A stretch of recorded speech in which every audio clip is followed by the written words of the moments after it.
big twice there, not to mention his extra healing that he can output over Kodak's Zenyatta, which is more of a damage-based hero. We're going to take a look at this Coalescence again. Notice the choke here. Not only can he make Yakpung immortal, though there's just no way for the Rain to really get out of here around this corner. If they go to the left side there, they're going to get caught by Yakpung's hammer. If they go to the right, there's no escape. So very good utilization there of that ultimate, and using the map terrain to great effect.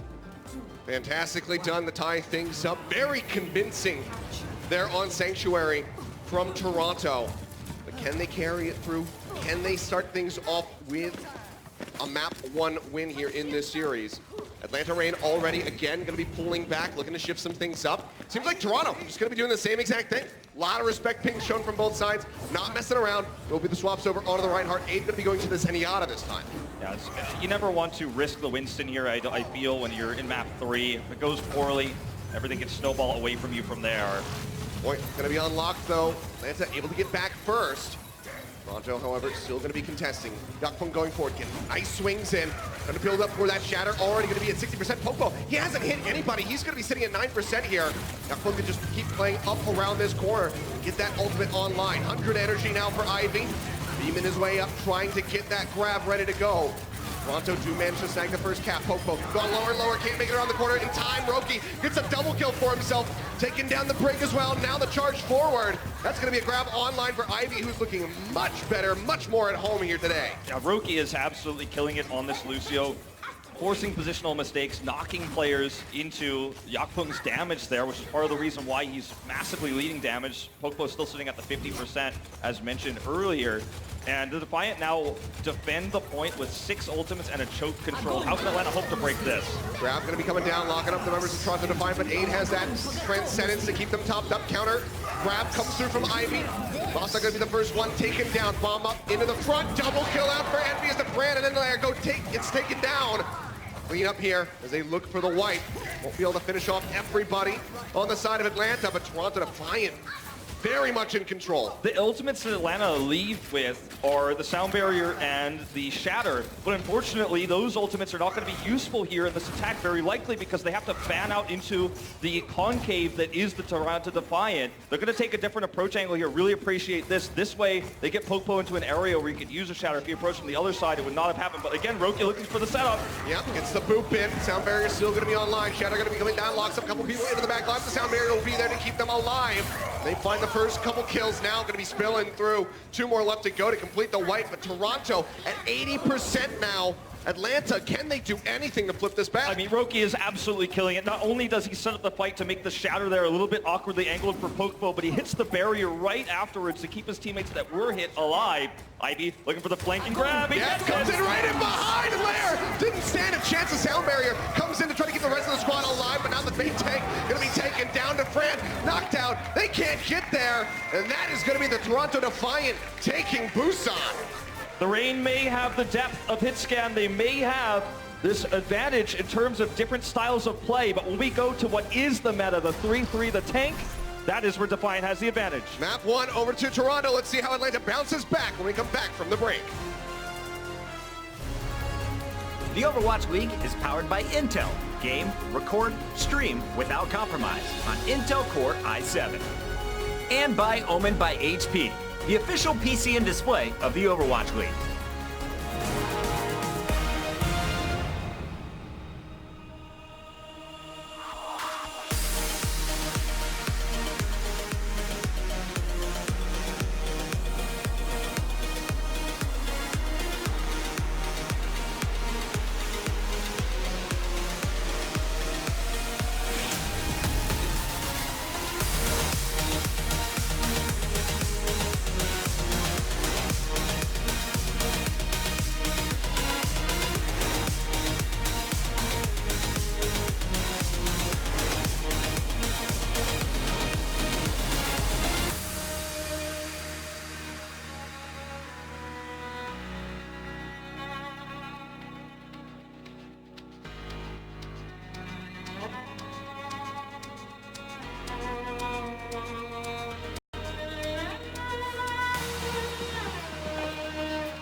Welcome back, ladies and gentlemen. Toronto Defiant leading 1-0 here after 2 very convincing rounds on the latter half of Busan. Fantastically done for them. Their first map 1 victory that they are able to get because in the last series they had a reverse sweep. So good start for them so far. I think one of the issues they faced against the Atlanta Reign there was the Widowmaker duel there that we saw between Inlair there and Stellar. Yep. And Ivy on the Tracer, a bit of an odd pick because, you know, normally in the past he was purely projectile. Now he's obviously playing the Zarya. But back on his team, for some Korean history for a moment, O2, it was him, you know, Climax that would swap roles, and Climax was the scam player. So in this moment where they have to play Widow on mecha base, you could feel he's kind of pushed out of his comfort zone, and it created a lot of issues. Ivy on the Tracer trying to harass the backline and finding no success because Airster, who was actually flexing over to Brigitte in this case, just shut him down every time. Yeah, fantastically done by them. A little rough there on this at the beginning of mecha base, but they really kind of got themselves together. Ivy especially stepping up. I mean, night and day transition from the last series to today. Fantastically done for him so far. Can he keep that ball rolling is the question we have to ask. But let's go ahead and take a look at some of the substitutions here. Dogman going to be coming in for Kodak, but crucially you'll notice still no bowl cut. Yes. So Not it's got to yet. get the bowl cut. And you can take your glasses off, put them back on. It's still not going to add a bowl cut. We will have Dako subbing back in now as well. We saw a lot of flexing there with Airster on the Brigitte, and then now that we're playing more Diva compositions, you would expect as we head into hybrid, it makes sense to put Dako back in. Yep.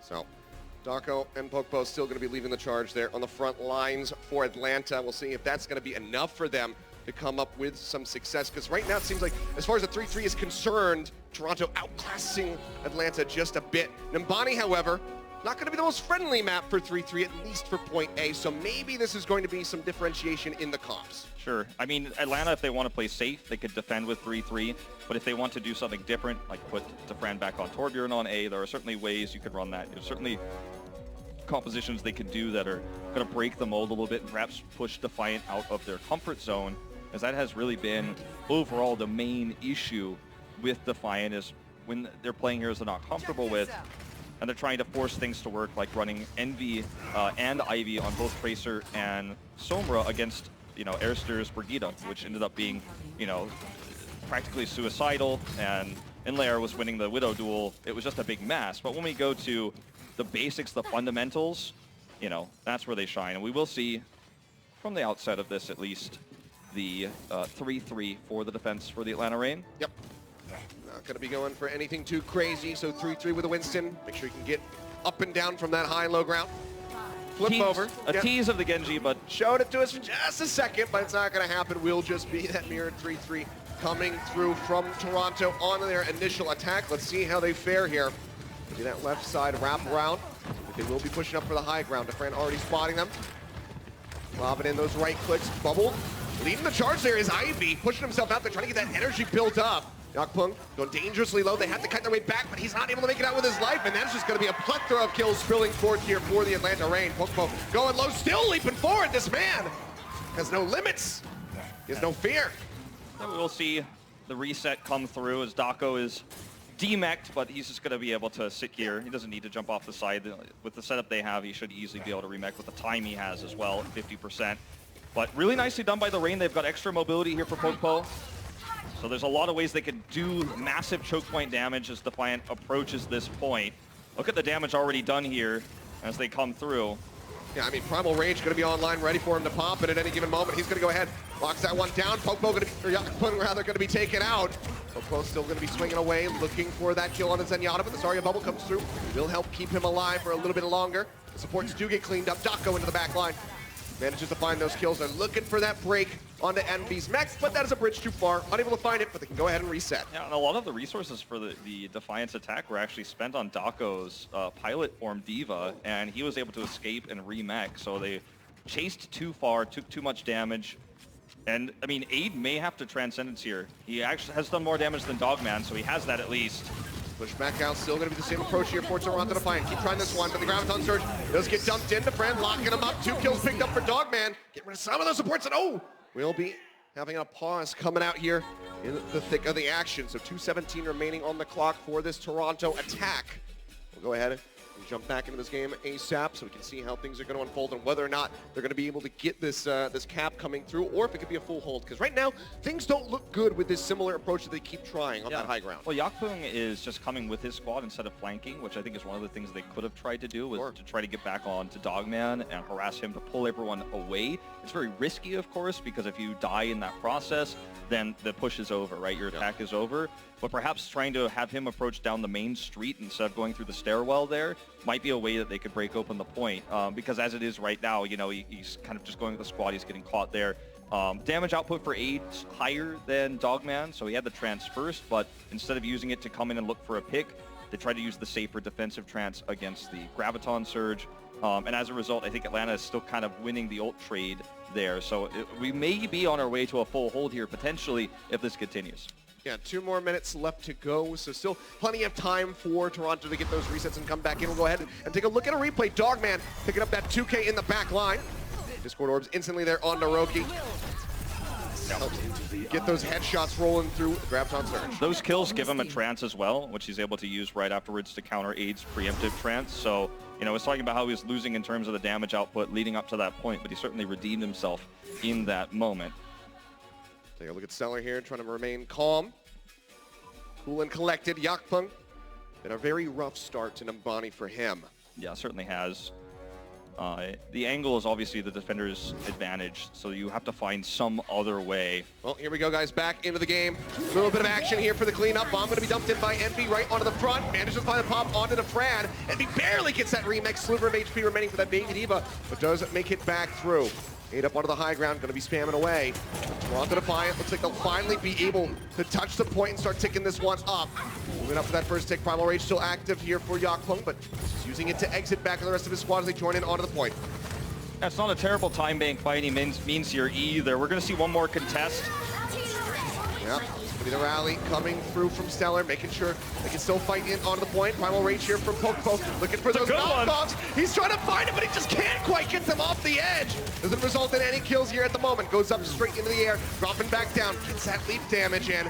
Almost going to be burned now. Yakpung going to be eliminated. Atlanta Rain trying to turn things around. An exchange on the Winstons. No main tanks left in. Ivy's got the grab. He throws it down. Finds a couple members. Bombs out from Envy. Looking for a pick. Manages to get the dog. Manages to get Dogman. Also got the friend just moments before with that pilot pistol. They will get the cap. 3:44 remaining on the clock now as Toronto start their push to the streets. A lot of teams would have just given the point and not actually contested there, but the Atlanta Rain had the good shot calling and the confidence to actually commit there, knowing that they'd probably get an ult advantage. If you look at the support ultimates between Masa and Roki in particular, you can see that they actually, with also Defran having his ult up, they not only bought time, but got an ult advantage, forced the Defiant to use more ultimates. So it was a massively advantageous contest. They don't get the hold, but that's not the point. The point is to actually get an ult advantage. I mean, honestly, if Popo doesn't go down, they might have been able to pull that one off, but did lose him right after taking down Yakpung. Graviton Surge thrown in right to the left side of that cart, locks him down. Roki and Stellar going to get dropped.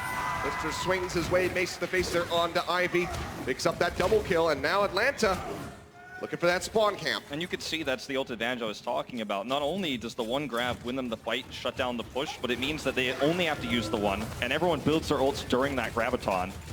So the Rain's still massively ahead in that regard. Yep, 5 ults basically online here at the moment. Dogman finding the first pick as Stellar gets taken down, and that's just going to have to be the next reset.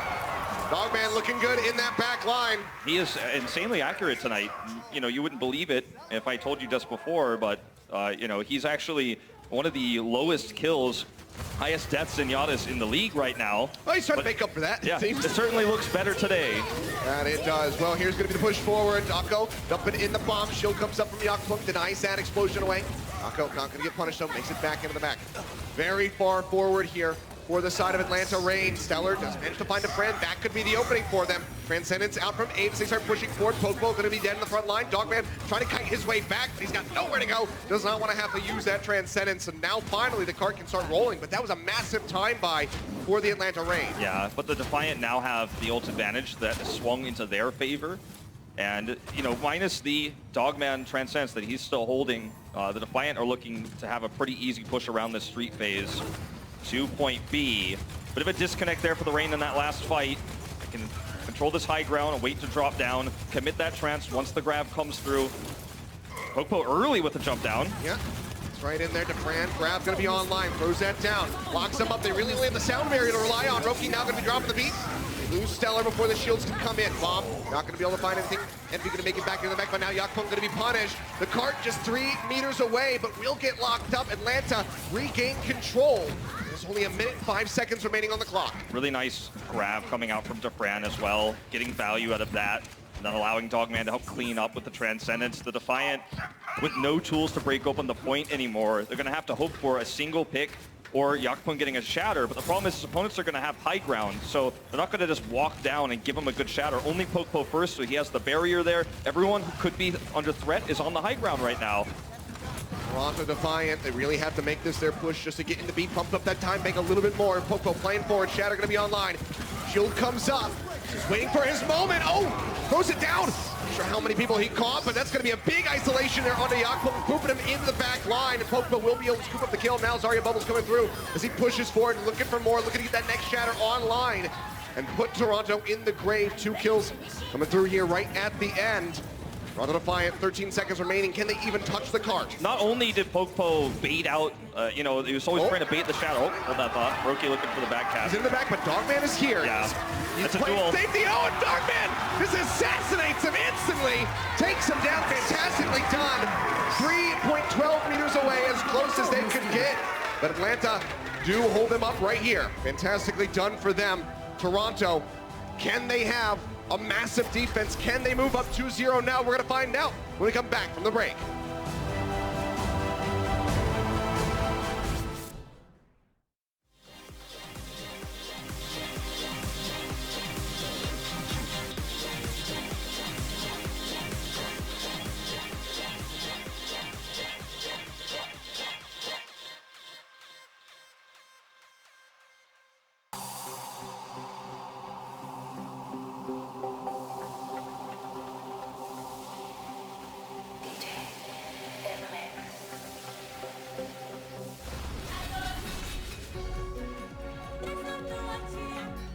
Welcome back, ladies and gentlemen. Atlanta Reign getting ready to go on their attack. Shift over for Toronto now on defense, and they need to have a very strong one if they want to take Numbani. Yeah, the Defiant had on their attack a lot of issues with that stairwell, and this time they're going to have that defender's advantage that the Reign had just previously, right? And they're going to have to do better than the Reign realistically here if they want to win this map. It's still doable if you're a Defiant fan. Don't panic. Not yet. If they lose this first fight, though, or lose the first hero in particular, that's the moment where you need to start panicking, because that's going to be just too much time bank going to the streets phase with not even a B taken for the Defiant. We will see the Winston variation here, but Popo, however, looks for the Rhine. So using the composition that makes more sense to assault the staircase. You guys remember just previously, Yakpong played Winston, but he still stayed with the squad. It's a little bit more hunkered down around the Rhine. Dako to lead with D-Matrix. Pushing forward, shield up. Push their way in onto the platform, but it's not going to be taken down. Ivy finds the first kill. A nice start to the defense. They need to just keep doing that over and over again. Get those pickoffs onto the support line. Yeah, and then the tank war, Popo loses out big time, doesn't hit the fire strike he was looking for, so this ends up being a very weak push and an extremely good trade for the Defiant. Even Zarya trade here. Okay, well, instant change up here. Yeah, no ground right. approach. Yakpong staying on that high ground, shifting over to the other side, trying to zap them from above. Now going to be dropping down straight in onto the back of the squad. This is the leap up onto the platform, but so far not getting collapsed on, should still be safe. Zarbel comes out, keeps him alive. Armor pack, put him right back into the fight. But Roki taken down as the brand opens things up. That's going to be a fire strike straight in the Stellar's face. They find the kills, and this should be Atlanta taking the point with a fantastic time make the boot. Yeah, there's only a little bit of delay you can realistically hope for here as the Defiant. Roki getting caught there. Nice tracking by DeFran. We don't talk about tracking too much with Zarya, but able to make sure that he wasn't able to escape there on the high ground. Once he's dead, the mobility goes to 0 for the Defiant because they don't have speed boost anymore, and everything falls apart. Look how far forward they're playing. Just fishing for any additional kills, any extra charge they can get for these ultimates. Grab's going to be online. Ivy has his to match. And when you play this far forward too, you get a nice start out of the gates here. Ooh.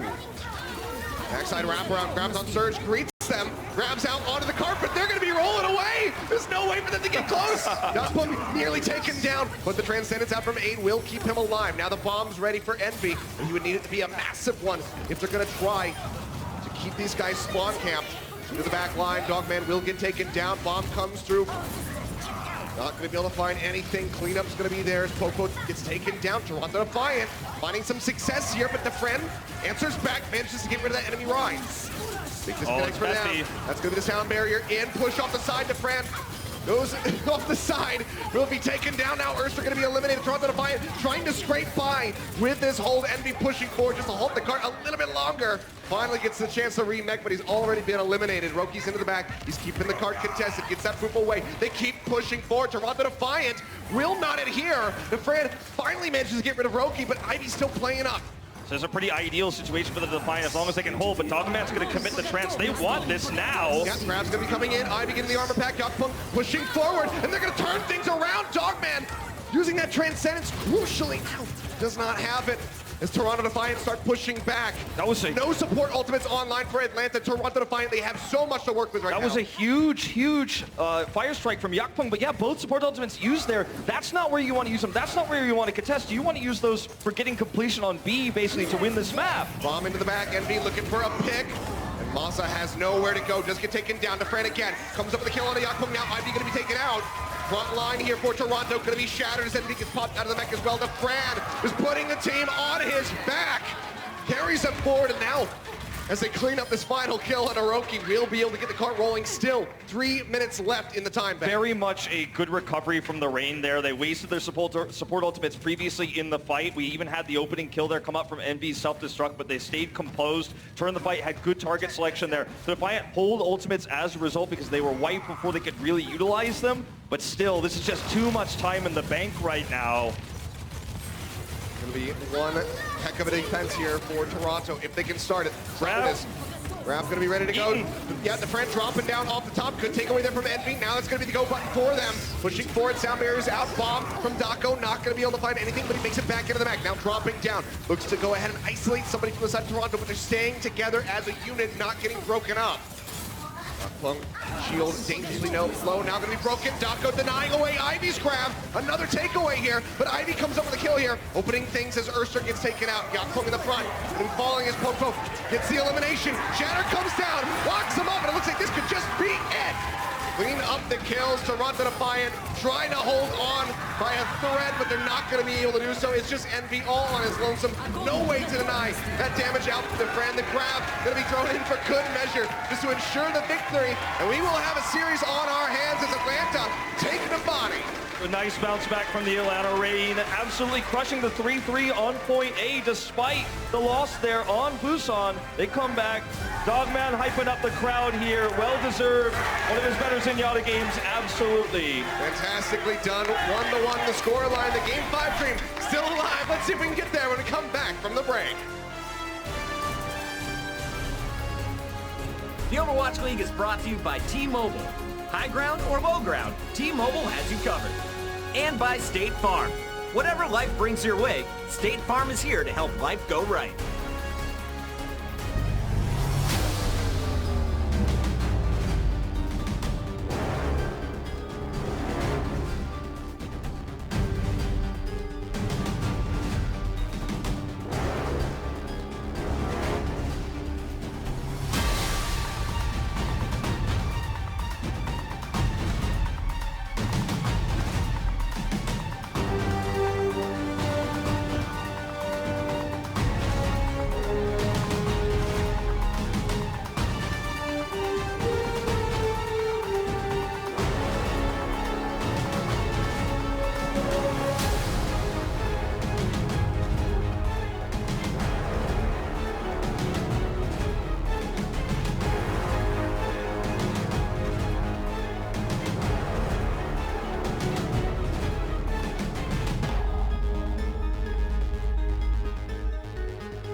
Welcome back, everybody. We got a game on our hands, ladies and gentlemen, as we're all tied up 1-1 in this matchup between the Atlanta Reign and the Toronto Defiant. A lot of people were calling this game not going to be too close, but it's been a close one so far. What are you guys' thoughts on the first half so far? It's a bit scrappy. Yeah, Scrappy. Let's go with scrappy. Well, we like scrappy. That's what we like, right?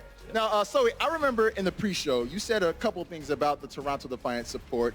Aid, we saw him on that Moira at Busan. How's he performing overall, though, in your opinion? Yeah, I mean, I did criticize his sense that he didn't really stack up well with other senioritas in the league. However, the Moira, he actually got a lot of work done on it. He had some great moments when we were playing, or rather seeing him on Busan. He had a fantastic coalescence stats actually at the end of that round, which was fairly surprising. I think he got 6 coalescent kills overall. He got a lot of healing done, and he was very slippery. The opponents couldn't really get him out. That was one of the great moments of him.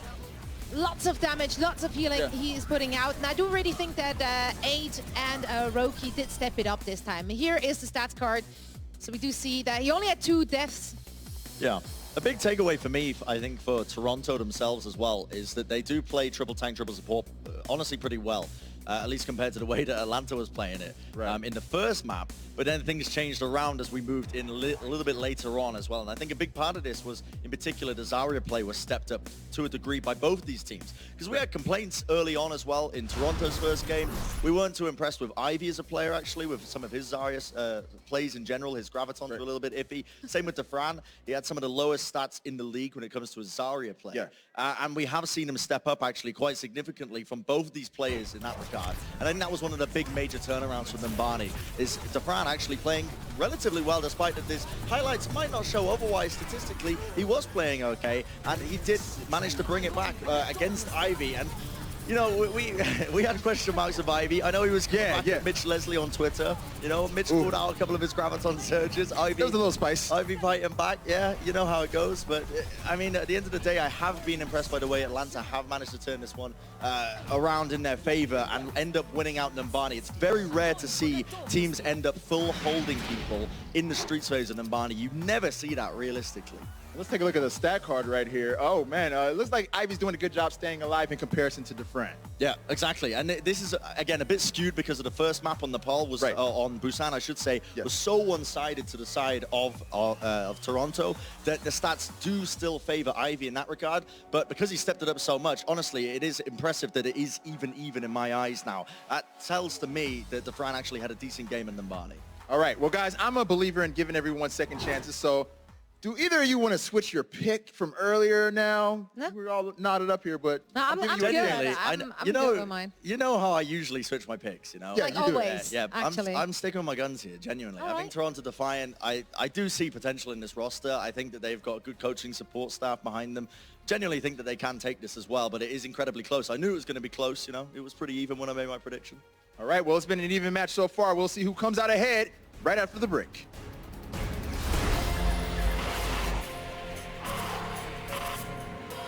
They don't just play for a team. They play for every fan, every rival, every moment, every match. And when everyone watching expects the best, they perform with the best.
Welcome back, ladies and gentlemen. We are currently all tied up 1-1 after our first 2 maps here in the series. It's looking very one-sided for Toronto at the beginning. Those last 2 rounds on Busan, very nicely done for them. But on Nimbani, could not find success, could not make it into point B. Yeah, it's very back and forth at the moment. And, you know, it looked like the strength was really in the 3-3 there, and the weakness was the 3-3 for Atlanta, but then that flipped on its head on Nimbani. And I think it's just a lot of small things, like Dogman having clearly one of his better games here at Zenyatta on the Rain. Yeah, fantastically done. Good substitution there for him getting put in, but we will have him stepping back. Kodak going to be coming in yet again as we get ready to move into Assault. Probably something really specific, you know, like Dogman playing that Nimbani A really well, finding those headshots in that choke point, and you know, as we go to a more open map heading into Assault, you know, you swap him out. We will see Enlair coming back in here as well, but this time for Airster. So a bit of a change up here. They need to keep Dako in, they need the Diva as we head into Horizon. Yeah, going to be shifting it around. So that does kind of allude to maybe some specific strats that we're going to get ready to see here on Assault. If we take a look, Horizon will be coming through. This has been a very diverse comp map for us so far. Obviously, you know, some of those Symmetra plays that we saw come through, as well as, you know, the occasional Bastion with the Orisa. Yeah, I feel like there's certainly the theory here may be that with Enlair coming back up, we're going to see some more Widow here. Could be. And it could be Torbjorn Widow, which is something that you can certainly run with Orisa. You have the crossfire between the Torbjorn turret and the Widow on the other side. So that's certainly something that we could look to see for the Atlanta Reign on defense. Well, will actually be the Torbjorn instead, or excuse me, the Bastion instead, however. Still a turret, but he's playing as a turret instead of setting one up. That's going to be the barrier coming down to Fran. The idea here is the same. You have the Bastion on one side and the Widow just behind him. The Widow has mobility, can flip to the other side and get headshots from behind. Very difficult to approach this with what the Defiant are currently running. They will swap it up.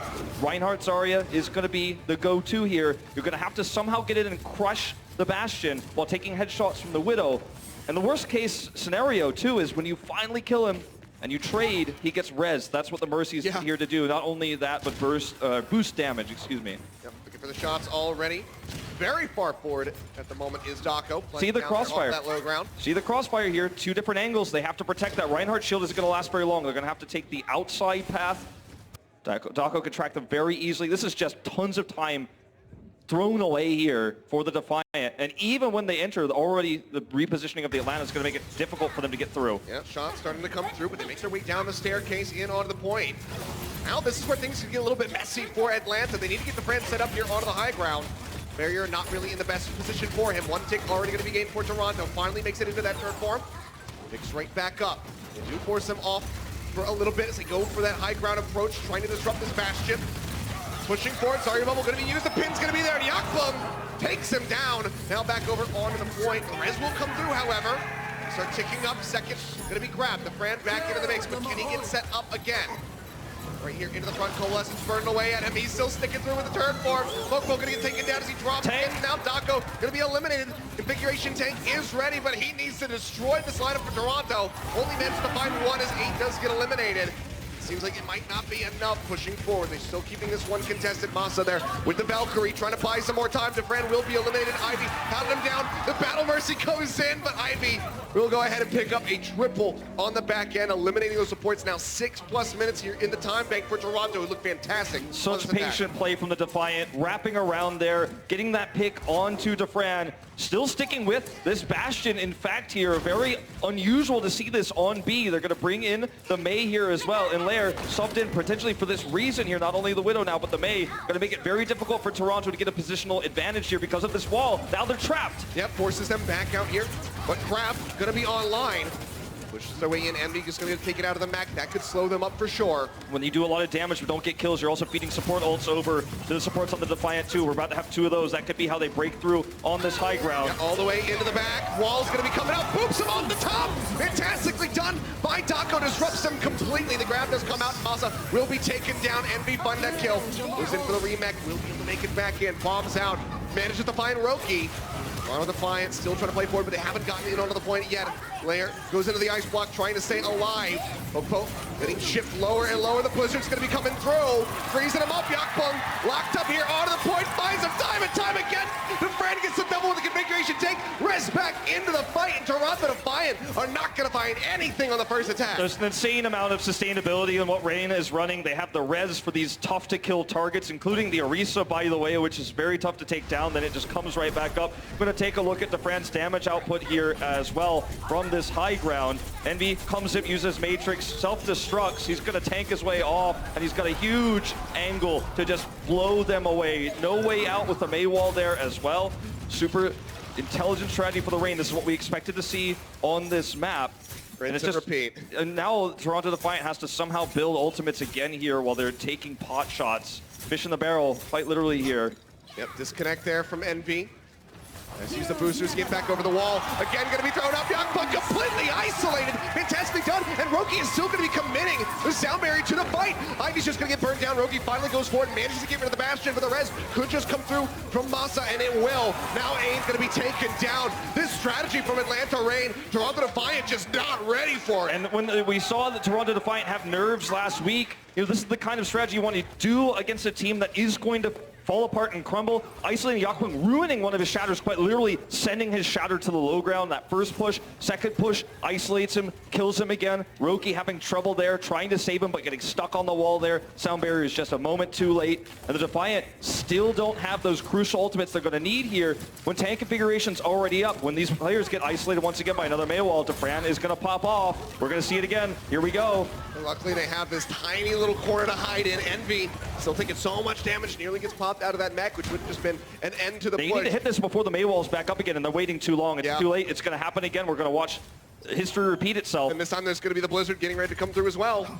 Yeah, this is not a good look for the Toronto Defiant. They're going to come on the high ground. They need to make sure they don't get isolated by that wall again. What's the definition of Insanity Wolf? I don't quite remember. The Mei wall is going to be coming up. They don't isolate anybody. Nicely That's done. Crucial. They stay back this time. Supercharger's out. Configuration tank is ready. So if they can wait this out, then really all they have to try to break through is primarily going to be that Blizzard. Okay, this is the chance. This is the moment. It has to be now. That's going to be the wall coming back up. Kodak going to be taken down. Now Defran going to be eliminated. Fantastic turnaround for the Toronto Defiant. The Blizzard will come down. The bomb out from Dako manages to find Ivy. They need a lot more than that if they want to stop this push. They still haven't ticked up anything. Shadow's going to come down. Lair going to be eliminated. Rez is there for Defran. He's back into the fight, getting set up in the turret form on that top left side. Fire Strike will find him. They eliminate him, but he gets Envy out of the mech in time. Transcendence out onto the point 8, keeping everybody else topped up. Envy trying to get back into that mech. A couple more percent ready to go, and now can go ahead and safely rejoin in with the team fight. Also, gonna be spamming away from above. Valkyrie expiring. He needs somebody to dash to, and he's got no one. Taken down. Toronto Defiant finally in onto the point, starting to get those ticks. The first one coming through, the second one on the way. Popo goes in. Pile driver down, but the shield is just not enough. They spread, so he can't get that massive HP bar, and they will take it. I believe 1 minute and 52 seconds remaining on the clock. Toronto Defiant finally bust through. A really cool strategy from the Atlanta Reign. It bought them a ton of time, but in the end, they did play around the Mei wall and get through. Fantastically done. Let's see how they fare on the attack when we come back from the break.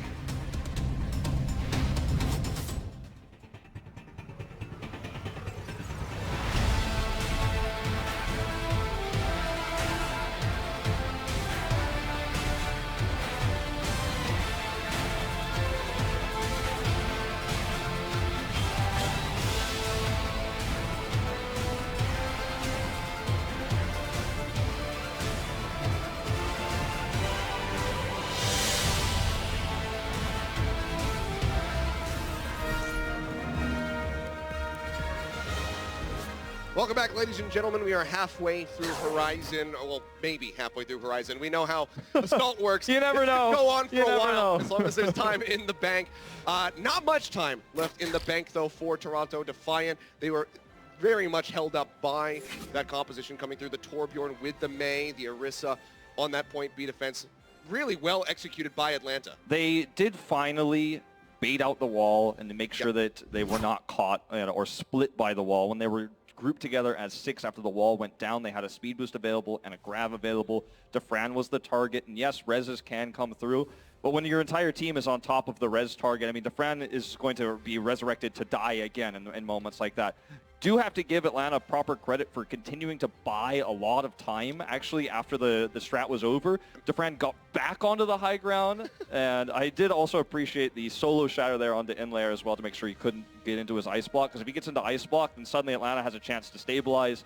Really cool stuff there on both sides. Yeah, Toronto just finally finding, you know, some ground to stand on there. That, as you said, the bait out on the Maywall was the absolutely crucial and pivotal point in that fight. Allowed them to actually get in. So they finished with time in the bank. 152 if my memory serves. So still a very comfortable time bank for them if we get to those OT rounds, but they're going to be looking for a very strong defense. I don't know if they're going to engineer something like this themselves, but maybe they could. You know, it was very creative from Atlanta. I would love to see it again on the opposite side with Toronto. Okay, well, I think we're going to go ahead and swap the sides here and head back into the game. The big thing that I have questions about here, though, for the Reign is last time when they struggled with 3-3 was with this, with Inlayer on the roster, and obviously they had Arister, so there was kind of like a bit of a, I want to say 50-50 there on Busan, but this time they have Inlayer and they do not have Arister.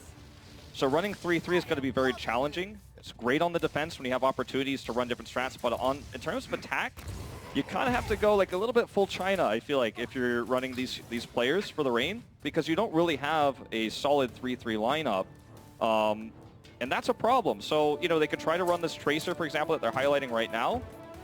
But the Defiant has already shown that they could deal with this type of composition. They struggled in Widow versus Widow, but I worry for the Reign in terms of time bank here. Well, looking like they're going to go with the triple tank Kodak over onto the Hammond.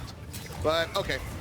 They scout out. They said, no, none of that. Let's swap it up. What does this look like is the question here. So Inlayer, okay, on the Brigitte rather than Arister. That's what we saw in the previous setup when we were running Inlayer here, right? And he was flexed over as well. So, you know, a little bit of off-rolling here for the Atlanta Reign, and that could cost them. Roki is looking for the flank here to knock them into harm's way, but they're not going to take that approach, so he just returns. Yep, wrap around that lower left side. Yakpung alone. Has to push back up. They nearly get the pick up there on the Kodak. Gonna shut down that push right up front. Unable to find it so far. Armor pack out from Inlayer will keep him in the mix. Building up.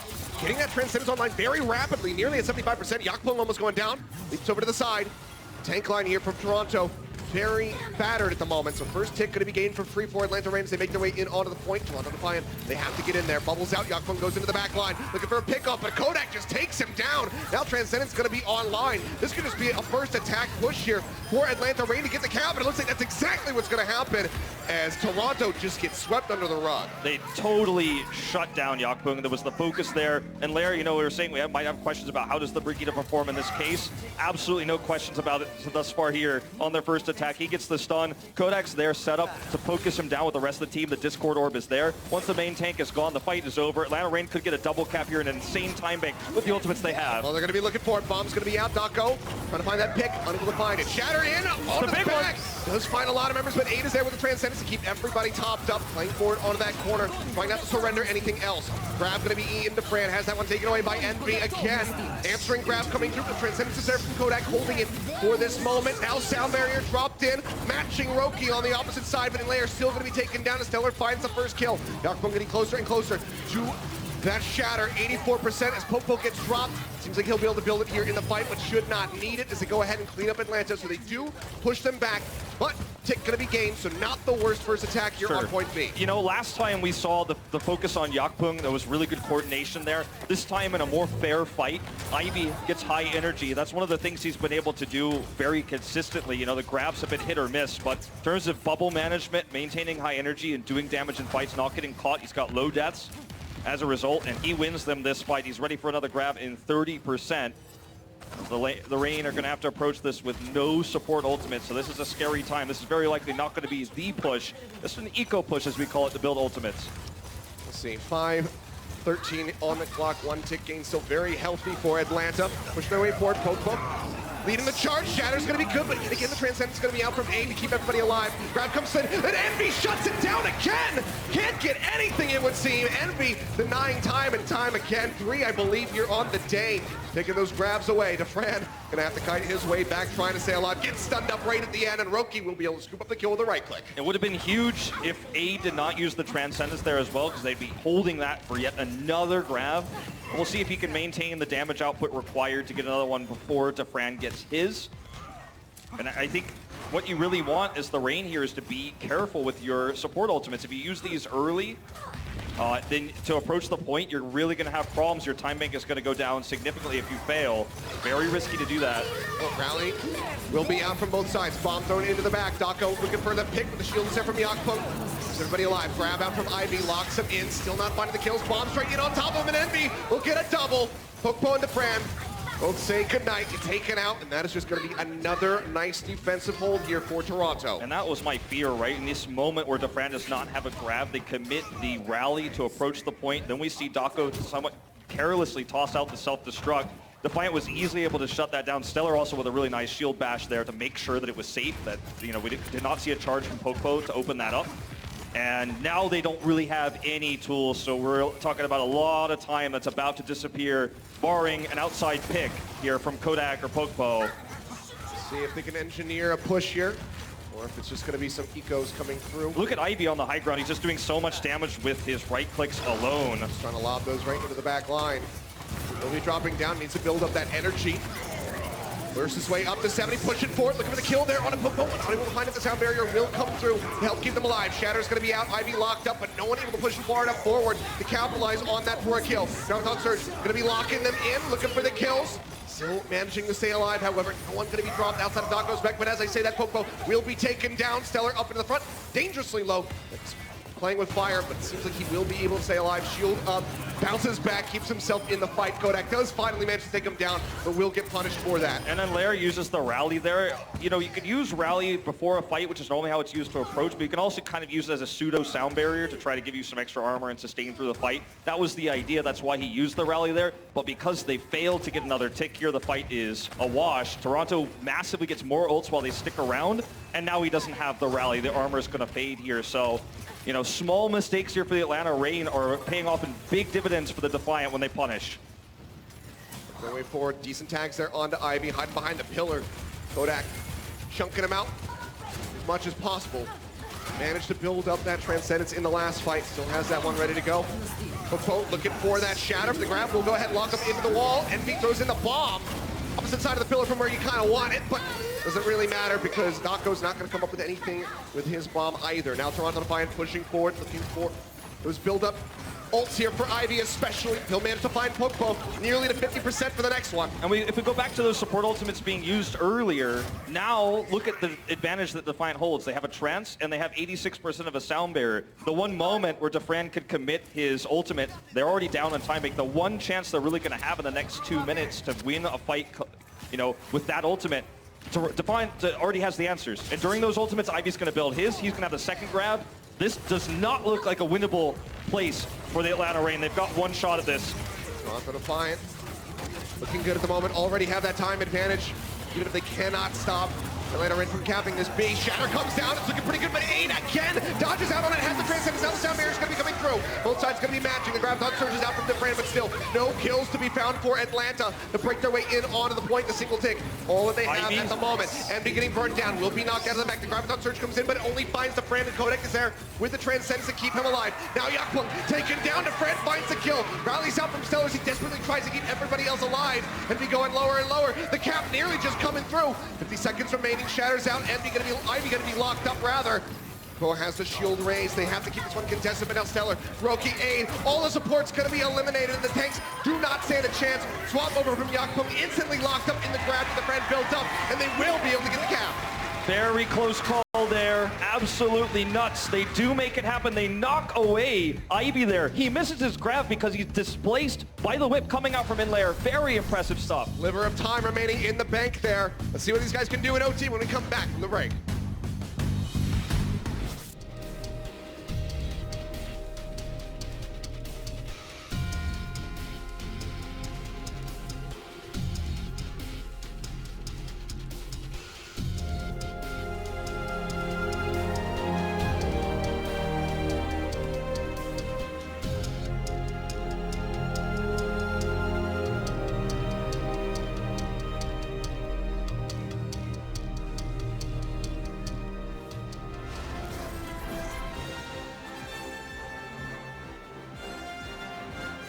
Welcome back, ladies and gentlemen. Here we go.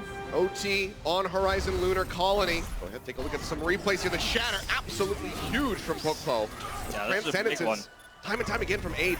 But look at Ivy's ult percentage here as well. He's actually building it up here in this fight. And in a moment, he actually gets knocked away. We're actually not going to get to see it, but there was a moment where Ivy was displaced, so his grab missed. That was the secondary grab I was talking about, where the support ult was kept them through. Then he was knocked away and couldn't fight, so huge plays. We're going to see an aggressive position here for the Defiant. Very risky, no scout yet. Actually, I spoke to a student. Fran is looking. He's trying to find him. Would be huge if he gets picked. He sees Absolutely them. massive. Yeah, does manage to spot them out. Knows how aggressively positioned they are. 6v5 fight, though, for the Defiant, so they need to get away. Yeah, they'll just be jumping back with that translocator. Gets the ground, gets the Zarya ready to go. Basically kind of a grab bot. And even though they didn't get any kills, they forced the Atlanta Reign to step back, so they burned through a lot of that bank. The very small time bank the Reign have. Yeah, 30 seconds. Still haven't really made their way over towards the point. Yakpung playing right around the corner. It's burst back up by that armor pack as he tries to fish for any charge here. Fire strikes haven't been the greatest for him yet. Gets taken down low. Will get top back up. Envy losing out on the mecha. Sun comes through. Now Yakpung, sliver of HP remaining. Atlanta Reign starting to push forward. That's going to be their opening. Layer nearly gets picked off. The manages to peel back. Solo. No Fran. Hit for the Yakpung. Envy just going to be spamming away with the pilot pistol. Stellar going to be taken down right before he can get that rally online. Envy makes it back in. The grab comes in from Ivy. Locks him up onto the wall, but they don't have anything to combine with it. Transcendence out from Aid, trying to stay alive. Roki's got a barrier. In onto the point. Roki does have the sound barrier, but he needs some recipients for it. He needs to give that to his teammates, but they're still running back to the spawn. Barrier out from Masa now. Envy, no remake. Still no ticks coming through, but with the kills spilling forth for Atlanta Reign, they will be able to get this cap on A. Make no mistake, this is not over yet. They have all the ults to push to B. With 1 minute on the clock, they could go all the way. We're going to get this extra burst of time. They're going to have one shot at this. Aid with no Transcends versus the Friends. Graviton Surge. This absolutely looks even, I would say, likely that we're going to see a double cap here. The Reign taking a little bit and turning it into a lot. This is their shot. They cannot mess this up. Such a huge opportunity. That extra 30 seconds. Can it take them the distance? There's the grab. Go, throws it down. Envy not going to be able to deny that one away this time. Sound barrier's out. The bomb from Dako not going to be able to find anything. Shatter comes through. Doesn't lock anybody up. Yakpung now going to be taken down. They need more though. Kodak finds one. Dako dropping down, joins in with our squad. Stellar going to be eliminated as the Fran finds it. They're in onto the point. The first hit coming through. They have to tag in, but Aid, he's approaching, but he doesn't have that Transcendence online. 2.5 ticks now coming through. Kodak gets the pick off. Roki goes forward. They stun him up the grab in from behind, but they don't get onto the point in time. What a crushing loss here for the Defiant. The map is not over. Well, you do not expect your opponent with 1 minute on the time bank to get the double. It was the way they won that fight. With such a crushing victory there, with more ultimates online that leads to the double cap. In that moment, as Atlanta, you know, we've got one shot at this, and we absolutely can make it work. They had more ults in their war chest, and for Toronto in that moment, there's just nothing you can do. The grab comes in late there for Ivy. They don't tag onto the point, but make no mistake, the second A was taken. They knew they were getting B. They knew they had this advantage, and they did not mess up the attack. And this has got to be the bounce back moment for the Defiant. Such Get a rolled over like that with just a minute. We'll go ahead and take a look at Pokpo's perspective here. Yeah, he sets up this shatter here in just a moment. Pinned out of that shatter. Yep. Stunned out of it. And then comes back in, just hits him from behind. Solo onto Yakpung to guarantee that kill. Takes him down. Fantastically done. Pokpo has been an excellent main tank since his debut in Korea. As mentioned, you know, earlier, he's leading in terms of team fight percentage as Reinhardt, in terms of damage done and stats. Check that one out with Monte Cristo earlier today. He's at like 46%. I think it's like something like 43, but yeah, very close. Anyways, massive amount of damage. Now Defiant, you know, they're going to have to get a double cap basically too, because 2 minutes and 12 is a larger time bank than 1, but you need to get that crushing victory on A to get the double cap, and it just doesn't feel like if they miss this first fight, it's going to happen. We'll have to see how things are going to transpire here as they start pushing their way up again. Aggressive, just meeting them here on the low ground is the Atlanta Reign. Trying to find those pickoffs, boop over to the side, trying to get that isolation there on a Pokpo, but they cannot get the kill. And they're just going to be spamming away so many members of Atlanta Reign. Dangerously low here at the moment. That's going to be the chase for it for Toronto Defiant. They look for those kills. The Fran going to be the first one taken down as Roki finds that kill. Gets him out. Dako losing all the mech as well. This is looking good for Toronto Defiant. They make their way over onto the point. 8 tagged up. Yakpung going low, but he manages to get the ult onto Pokpo. He will get punished for that, but it's still going to be a very one-sided fight for Defiant. This is so different than what we saw just previously, though, because if you look at Kodak, he lived longer in this fight. He's got 90% of a trance. In just a few clicks, right or left, he will have that available for when Ivy has the grab. This is not the same kind of old advantage that we saw just previously with the Rain. Toronto Defiant has a slight advantage, but this is not going to be that same type of attack where they walk through with every advantage you could think of. It's a lot more close. It's going to have to be a clutch fight here for Defiant. Minute and a half remaining. Toronto Defiant. Let's see what they can do. Need to get this cap of time in that bank. Avoid the draw. Try to get the victory. Pushing forward. 90% here for Ivy. Grab nearly online. Rally going to be leading the charge. Stellar pushing forward. Shatter's going to be out. Yakpung knocked to the ground, but the Transcendence is there from A to keep him alive. Grab Surge still going to be held. Kodak Transcendence coming through, keeping his team topped up. Too early, though. Late, yeah, Ivy goes ahead, throws that in as they look for the kills. The pin's there, but the sound barrier comes through from Masa to keep his team alive. Now Roki gonna be matching on the opposite side. No more ultimates available. It's just gonna be one scrappy fight. Grab actually comes in. Kodak gets a double poke, gets a pin on the Stellar, and they might have just shut them down. Still 50 seconds remaining. Toronto Defiant, though, they have to get back over this point ASAP. This is going to be so difficult to make work. The stagger here is absolutely insane. Aid, such a late respawn here. Great play by Masa. He saved the day. Kodak pressing the trans button right before the grab, but he had the follow-up sound barrier. The support line here for the Rain. Keep them solid. 30 seconds to go, and this is not, you know, a tool that they don't have any tools here. Defiant does not have a set of tools to break open this point outside of a stray, straggling pick. Fran needs to step back, took a lot of damage here. He does not have a grab. He wants to get that energy up. Ivy in a similar boat. Pretty neck and neck as far as the charge is concerned. We'll see who can get one here in the fight. As we go down to 5 seconds remaining. Bomb's going to be out. Doggo going to open things up. Not going to be able to find a pick.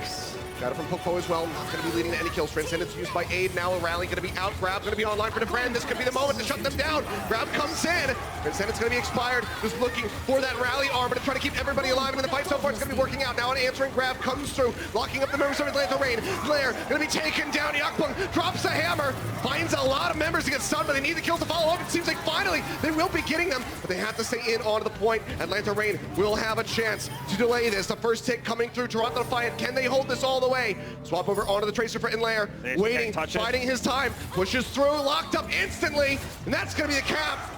They managed to find it.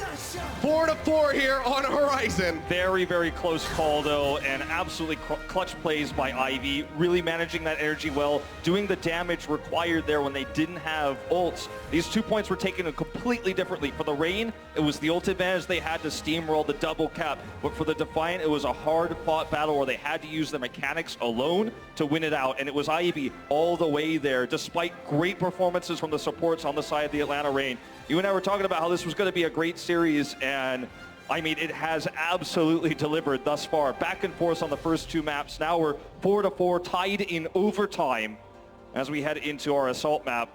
This very well could be a draw that sets us up for that final map to be Escort. How far down the rabbit hole can we tumble with this?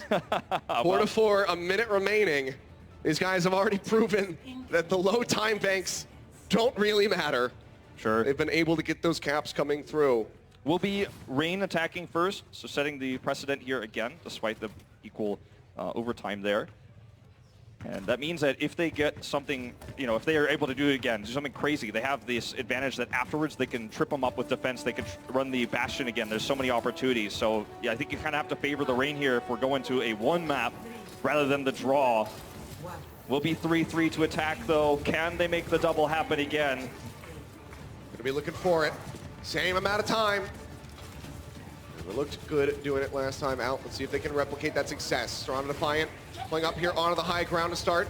This fire strike from Poco rather. Will set him up nice. Get just a little bit ahead for that Earth Shatter.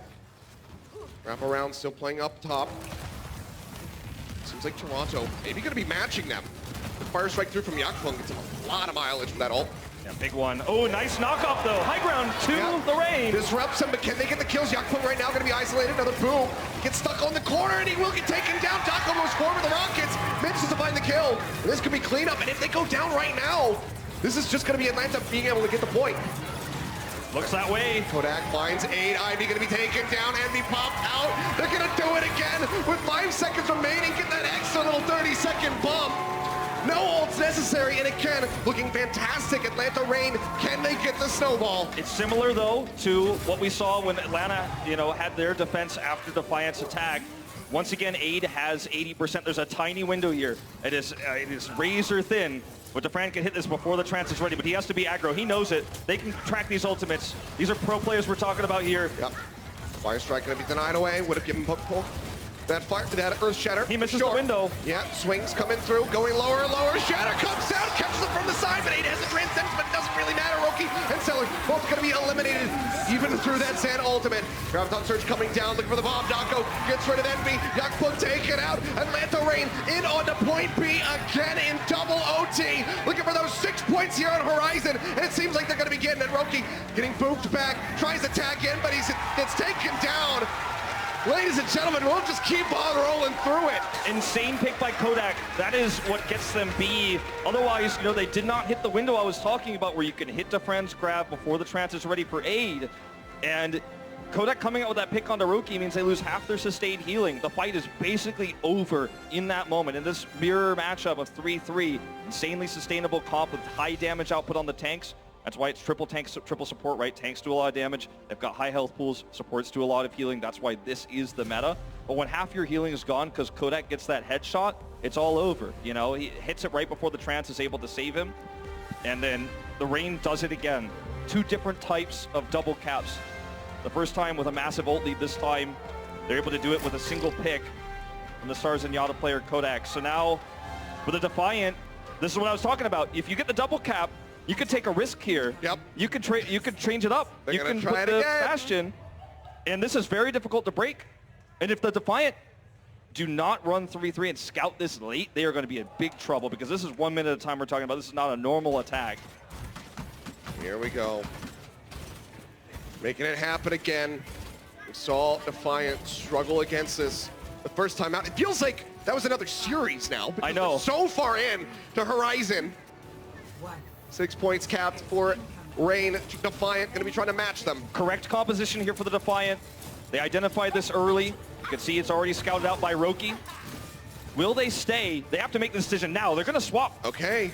This is going to be precious time drained away from them. Let's see what they want to go for. He's looking for the Moira here. That's exactly how they dealt with it last time with the Coalescence bursting down Defran. He's immobile when he's in that turret form. It's a very fast building ultimate, but they only have 34 seconds. Ooh, look over at the Dako. side, looking to get somebody taken down there. Ivy going to be isolated for a moment, and we'll get off. Dako playing on the low ground, pocketed by the Mercy. Manages to find the pick. Now it's just 20 seconds remaining. Atlanta Reign starting things off fantastically. If anybody dies, it's over. Defiant cannot be staggered here. They're still going to have one shot. Envy's going to have to stay far forward because he's going to be the one who has to tag the point, or Roki, one of the two, but only 11 seconds left. This map looks very over. Dako again for the disruption. Gotta get there. Yep, disrupts some, pushes them to the side. They have to go straight in for the point, but Roki is taken down. Can they tag in? Envy does manage to make it in time. They're over here onto the point, but the Fran is set up with the turret, ready to go. Envy popped out layer, manages to find the kill. The Riptire coming through, drops it in, double over to him. Yakpung and Aid taken down. Now it's going to be the cleanup. Atlanta Reign taking the lead in this series. Double overtime. They finally close out Horizon. It doesn't get flashier than this, Achilles. What a map. So many different styles, and they are able to make it work. I'm speechless. 2 double caps in a Horizon map with 1 minute on the clock. Fantastically done. They lead. Can they close it out? We'll find out. We come back for Escort. The Overwatch League is powered by Intel. Game, record, stream without compromise on Intel Core i7. And by Omen by HP, the official PC and display of the Overwatch League.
Welcome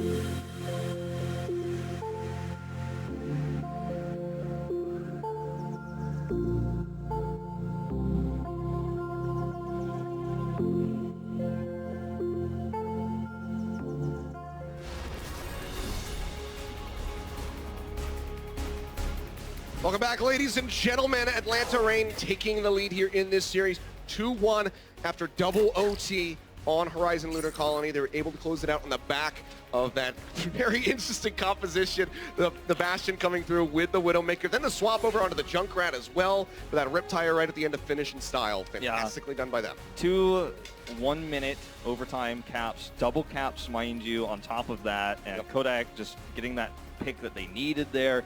I mean, the Reign just seem like they are rising to the top right now of everyone's minds. They've got famous player Defran, who's showing multiple different weird heroes, the Torbjorn, the Bastion. They've shown multiple composition, diversity. It's this is the team to watch right now if you want to have a fun match. Well, speaking of Kodak, good, really good performance. Busan at the start of the day, a little bit rough for him, but really making up for that in that last map. But Dogman will be stepping back through to potentially close out this series, and we will be seeing Urster again as Inlayer will be stepping back. With Urster subbing in for Inlayer, makes me feel like we're less likely to see any sort of Widow shenanigans here on Dorado as we head into our 4th and potentially final map right now. So looking like they want to bolster the 3-3 straight up. That's why they bring Urster back and they keep the Urster Brigida with the Dako Diva. So running more of that mirror matchup here. You know, it's hard to say who really is ahead when it's straight 3-3 versus 3-3, because both teams have had their moments. This is going to be a fiery map to end it all. Yeah. I don't think we can expect by any means that we'll see Defiant run any hit scan here, any long distance damage. I think it's just going to be a mirror. Yeah, highly unlikely to see that, so could just be that 3-3 getting ready to come through again. But Defiant, no stranger to these pressure situations. They got that reverse sweep in their first series versus the Houston Outlaws. Not quite in that territory as they were able to get the win on Busan, but they can close out here on Dorado, extend us into that 5th and final map. They definitely still have hopes of closing this out. Certainly. Looking up 2-0. You know, I mean, Defiant gonna bring out the Reinhardt Zarya 3-3 variation here. Not going to be running the Winston, which you certainly can run on this first point of Dorado, but it's risky. They just want to keep it super safe here. Going to play far forward as well. For the Reign, we will see them swap over to normal heroes. No Sombra, though, or Hanzo to scout this out, so they may get caught. Yep, starting to push their way forward. Should know that they're playing around the corner. Very standard spot for the defending team to try to play up. You want to have a very dominant defense. Yakfeng trying to keep that shield range, trying to keep everybody protected as they're into the house here. The problem is they can't actually leave the house, so the Reign are going to get a free push around. Now they take the long way around. Yeah. But that means they have to back off, and this is a huge win for the Reign. It's going to be a massive push forward here from Defran. Going up. Bubbles ready to go. Works his way up above 90 energy. Trying to farm for that ult. Ivy doing a very good job so far at the beginning at least, as he approaches 50%. Yeah, we're going to see Defran take the wraparound here to get the high ground control. He knows he's behind in terms of ult charge here, but they can collapse in with a good speed boost from Masa. Roki trying to disrupt this comp. The Lucio matchup there. No one on the card at the moment. A lot of damage being thrown out onto Defiant here. Push forward comes through. Poco leading the charge. Masa, however, going to be taking down Ivy. Managing to find that initial hit. No Lucio means that's going to be the kite back here for Atlanta Reign as they work their way back through this underpass. Now, Dogman holds this trance. That's going to be so critical in this upcoming fight. Probably doesn't want to really spam too many right clicks out here at risk of finding himself dying to aid, and that would mean that Defiant gets a free win in the fight. He's already got the ult, so better safe than sorry. As you can see, he's not doing it anymore. Defran here trying to get this high ground drop off. Now it's going to be coming down. Graviton Surge is going to be locking up. The Transcendence is in from Dogman to keep everybody alive. Defran dealing with the grab of his own now, going to be online. Aid holding on to the ultimate. Shatter's going to be coming out from Yakfeng. Locks up multiple members, but they need to get the kills. Dogman will be taken down. Ivy managing to find one. Defran going to be isolated and alone on the side. Will be burned down by Ivy. It's a final little melee hit. I mean, look at his ult percentage. He's already 66 of another grab away here.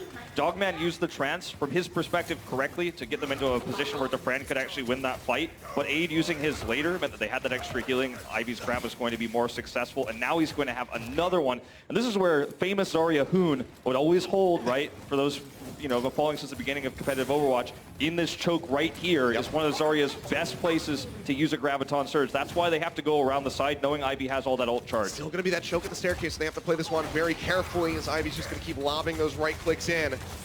Duckling tagged up, armor pack keeping him safe. You can see Roki hovering on the top, looking for a way to disrupt them. Bomb comes in to try to open things up. Dako going to be taking out the grab, finds them as he's just trying to get back into the mech. The Shatter coming down, locks up a few here into the back line. Roki will be finished off. The search finds a kill, not a friend. Getting stellar, Yakpung taken down. Ivy, the friend gets himself a triple kill as they finally break this defense from the Defiant. Wipe comes in, a minute and 10 remaining, but that is going to be A over to Atlanta. And this is a really huge moment. Sure, the time bank isn't incredible, but the fact that they were able to win this fight despite Toronto having the ult stacked against them and positional advantages there is huge. The Reign taking the left side approach, even though, as you say, they still had to go through that choke, that was definitely the right move. Good adaptation there. And it gets them this A. Here's the contest, though. Yep, grab right here into the face of the team.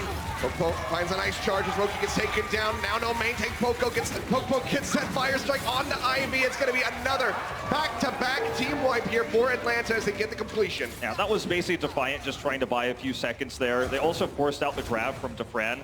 Had he held that, you know, you'd feel pretty bad for the Defiant actually on that hold. But either way, they got a grab and a few more seconds off of the clock. So, you know, an easy fight win for Atlanta Reign with the old advantage they had, but it's a slightly less advantageous position now with the missing grab. Dogman, again, trying to get into aggressive positions at Zenyatta. He does have high deaths for this, but sometimes it works out for him in terms of final blows. He's top 3. Yep, push forward here from Defiant. Shadow's going to be out from the Yakpunk. Doesn't find too much of the Transcendence from Dogman. Will deny away any of those kills. Now, they answer back as Roki gets picked off. Dako, bomb up over the top, manages to find Ivy. Transcendence going to be committed here by Aid. Goes forward, and as soon as it expires, Dako just runs him over. Another near wipe here. Defiant, they need to stabilize. Yeah, they were definitely coming in a little bit sloppy there with their formation, kind of getting spread and split apart there. And then you see Dogman coming with his Transcendent being way better. Aid wastes his, unfortunately. So this is a great spot for the Reign because Defran's about to have that grab online. Aid's way too far away. They have full high ground control too. Like, this is worst case scenario for Toronto right now. Yep, minute and 50 seconds remaining here as they roll the cart right in front of B. Aid getting tagged up, goes low. He'll be able to survive. Just spamming away in that back line, trying to get some shots here on the Dako as he plays around that high ground. Bomb gonna be dumped in. Envy looking for a pick, not gonna be able to find it.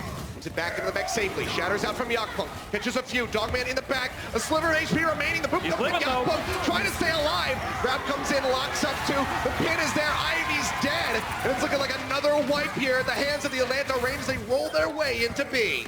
In terms of damage output right now, Dako sits at 8,200 to Envy's 4,800. He's did way more damage. He's had this high ground controlled throughout this entire attack. Everyone went super low there. Envy tossed out his mech there to try to get kills. It didn't work, but it was also because he was getting low and he wanted to remech. And Atlanta Reign, in that one moment, just collapse in, get the team fight win. When 8 didn't have trance, he does now, but it's another free push. Very systematic what we're seeing from the Reign. Toronto pushing their way up, trying to contest this. Cart just now really moving its way in for the final stretch. Those precious seconds drained away as the cart gets ready to roll. Shadow's gonna come out. Poco finds him in the back line. Aid gonna get pinned with the Transcendence online. The sound barrier not gonna do anything to save that Zenyatta. And now Yakpung picked off by Defran. Continue to advance. The friend gets a double kill. Taking down Ivy with a melee hit. Now Envy gonna get popped out. They halt the cart for just a couple seconds realistically. But Atlanta Reign can now start storming forward. Dako is just absolutely crushing in the Diva matchup right now. He is dominating that in that regard, and Envy's having a lot of trouble mitigating the damage. Ivy's got a grab, as mentioned. But look at Dako. He's positioned to try to grab it here and do massive damage. Look at the boost in. Very patient, though, from Ivy. Does not toss it out early. Just zipping around the side. Defran, though, will go ahead and use his grab. You know, energy's not that high, but it doesn't matter. Poco goes forward, gets the kill on the Stellar. Grab coming down, locks him off the bump. Going right into the front, not going to find any picks, and Dako gets himself a double kill. The cart going to keep advancing. Shatter coming around, not going to find the catch. Into the corner was Ivy, but he still gets taken down, so tries to push back out. 1 minute, 8 seconds remaining as they roll through into C. Atlanta Reign, they find completion here on Dorado. Gotta say, this is the first time that we've seen the Defiant look a little bit shaky, perhaps emotional, perhaps nervous again since that first series against Houston. It starts to feel like they have lost momentum. Started things off very nicely. Let's see if they can stabilize when we come back for the second half of Dorado.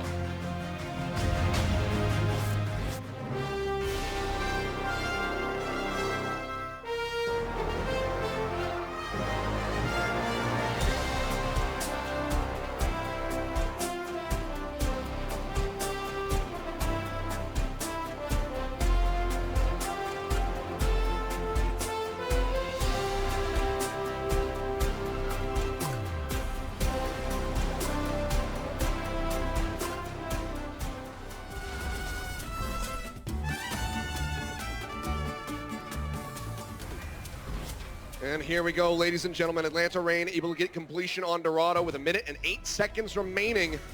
Toronto Defiant going to be looking to exceed that, try to tie up this series again and force us to a 5th and final map. It's going to have to be, I mean, the problem that I see with the Defiant here is we're starting to see small mistakes start to stack up, and the Atlanta Reign have already shown us on attack even that they have a better understanding of how to utilize high ground, and that's through Dako most of the time, but DeFran is able to always, even though sometimes he could get more right-click damage done, he spends his time going up to the high ground.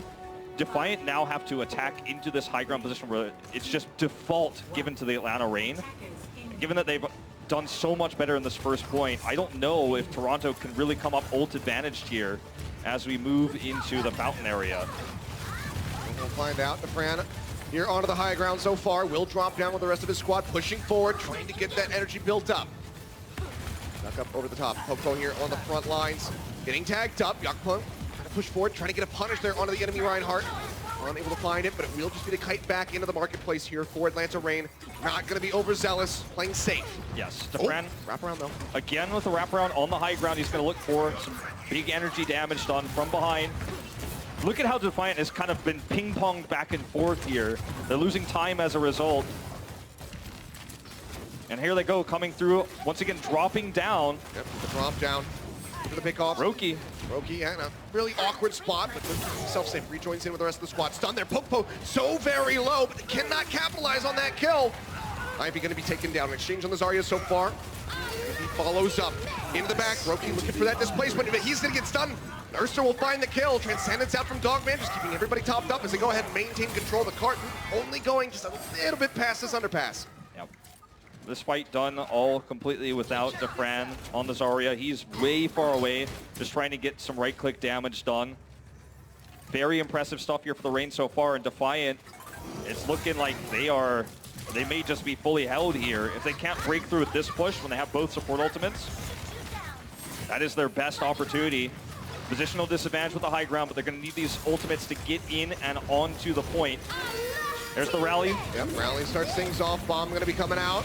Gonna zone them back. Transcendence in from 8. Pushes back around the corner. Just barely manages to keep the Yakpung alive. Shatter is out. Locks up Envy. The Graviton Surge really stops him from getting on top of that D.Va mech. Graviton Surge answering Stellar and Envy both going to be taken down. Envy manages to find Masa, but that's about it.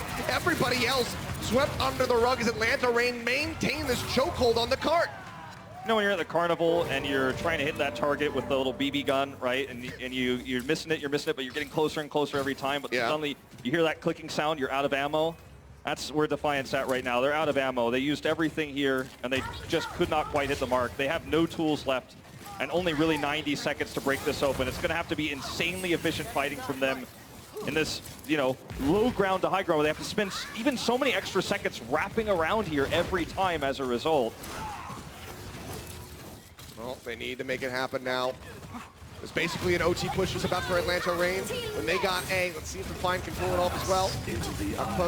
Getting tagged up, Shatter gonna be coming down. Lots of a few on the side. Oh no, it's absolutely massive! Never mind! Thought he only caught a few, but he catches so very many. And Fran is there with 100 energy pushing forward to help scoop up these kills. Envy gonna be popped out of the mech. He's gonna have to go off the side of the map and reset. Atlanta Reign has just such a good understanding of the high ground here. Defran has been a master of this, and as a result, they know where Defiant is going to be going. They're going to be going to the right side. Very predictable, very easy to set up a Shatter in that choke point. So Pokepo is just saying, look, if they're going to keep coming around this way because Defran's controlling the high ground, I know exactly where I need to toss my Shatter. He gets a 4-man. Defiant just completely blindsided. Still no support ultimates here. See what they can do. Yeah, just going to be the rally, all that they have to work with at the moment. Ivy's grab. Ivy getting closer, yeah, to that grab. That is their best shot at this. It has to be a big grab. He's got low energy after that last fight. He was killed, so it's going to be tough. 28 at the moment.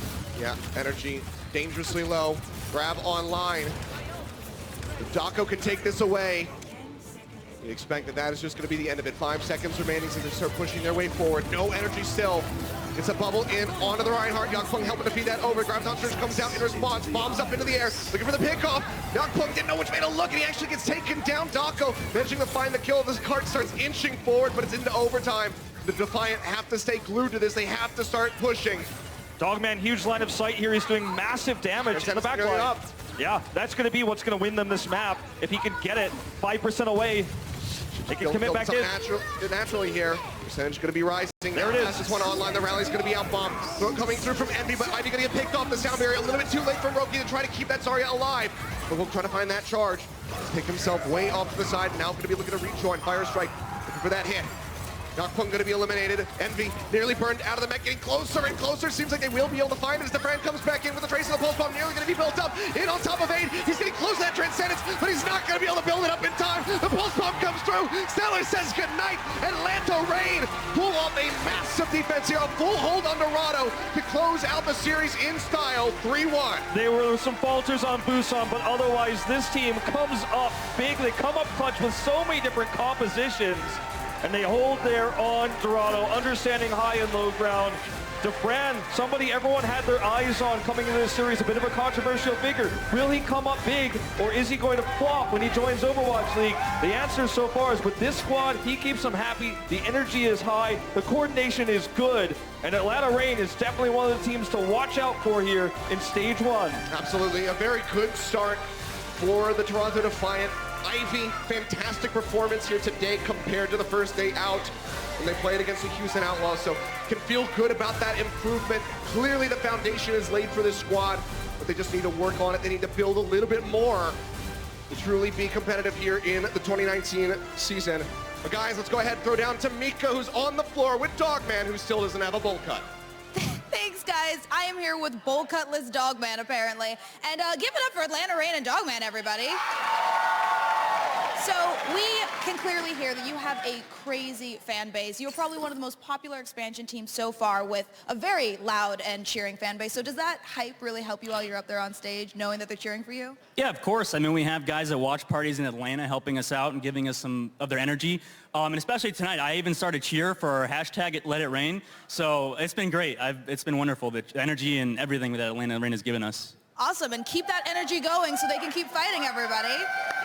And one more question. I want to know, the people want to know, I've been seeing it going around Twitter. We've been seeing you a lot on Zen lately. We want to know, where do you rank yourself in the Zens in the league? I don't necessarily think I'm a top Zen yet. I just think that I have time to grow, and I hope that this season I can become one of the best, and that's my goal. So hopefully we can get there at the end of the season. Absolutely, positivity. I love it. I absolutely love it. We'll give it up for Dogman one more time, guys. We're going to throw it back to you in the caster's booth. Thank you, Mika. Good to hear from Dogman there. I give him some shade for the lack of the bowl cut, but fantastic performance on the Zenyatta here today. He looked really good. I love that humble attitude as well for a new player to the Overwatch League, saying, you know, I think I have a lot of time to grow. I'm not one of the best Zenyattas yet, but he's working on it. And that's the kind of attitude that you see in top players that grow very, very quickly, is always striving to improve. And I love to see it. Yep, fantastically done from him and from the Atlanta Reign in general. Everybody performing well. The substitutions coming in and out was just overall a very good job by them. But guys, let's go ahead and take a look at the player of the match presented by Omen by HP. See who it's gonna be, and it's gonna be Popo. Yeah, Coming up big. He had some big moments on Orisa here, obviously on Horizon, but it was the shatters, I think, that really set him apart. He's able to halt everyone off the side after the ice wall comes through that halt with the ice wall, pulling Yakpung off to the ground, making him miss his shatter. It's these small plays, I think, combined with the big shatters, with the shatter blocks that make him, you know, what really is the glue that holds Atlanta Reign together, especially when they're running 3-3 mirror. Very well played. Yeah, fantastically done. Taking a look at his stats. 82 eliminations, 22 deaths, and that is a lot of damage for Reinhardt. And he nearly gets to 1 elim per shatter. If you could get to that stat, you are like the best Reinhardt in the world, right? Because if you're every single time you press shatter, you're averaging 1 kill. That means you're making, 6v5 fights happen. And that is, it's sometimes you see the big shatter that gets 4 and then the fight just gets out of control. Yeah. That can happen, but most of the time, you're just looking for that 1 kill. You're looking for that 1 pick. Yeah, just, don't feel bad about solo shattering guys in your games back home on the ladder. Sometimes you really just got to isolate somebody and take them down. But this is a fantastic start for Atlanta so far. A 2-1 record here at the moment. Let's go ahead and take a look at the standings. Still out in front is going to be the Spark, but Reign currently sitting in 3rd place. Yeah, their win over the Mayhem with the 4-0 puts their map differential really high as well, and their chances of making playoffs at the moment look very, very good. We're going to take a look at their schedule as well so you can kind of follow along as to what their next opponents will be. Yeah, you can see right here, already been through Mayhem and Fusion, nearly getting that win in that game 5, but Eternal, Gladiators, Hunters, and Outlaws. Really, Eternal and Gladiators, maybe the 2 teams that you're most worried about. Hunters have been a little hit or miss so far with that 1-1. I think if you beat Eternal, who's, heralded as one of the better 3-3 teams, if you could beat them in that mirror matchup, I think playoffs is yours, right? They lose it, then they got to stabilize against Gladiators, and Hunters and Outlaws look like pretty easy opponents for them to round it out. Yeah, especially given the performance that we saw from them today, the diversity in the compositions, bringing out that Bastion and finding success with it alongside the May. Really great stuff, so Atlanta setting themselves up for some success. We'll have to go ahead and keep a very close eye on them as we get ready to move forward. But speaking of moving forward, this is just the start of the day, guys. We have plenty more Overwatch coming at you. It's going to be New York Excelsior going up against the home crowd LA Valiant in just a few, so don't go anywhere. There's plenty more Overwatch League coming up. The Overwatch League is brought to you by T-Mobile. High ground or low ground, T-Mobile has you covered.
welcome back, ladies and gentlemen, to the Overwatch League. I'm Mitch Leslie here with Matthew Morello. We've already seen a fantastic matchup today. The battle of expansion teams. A lot of questions about who was going to rise to the top in the new offering here.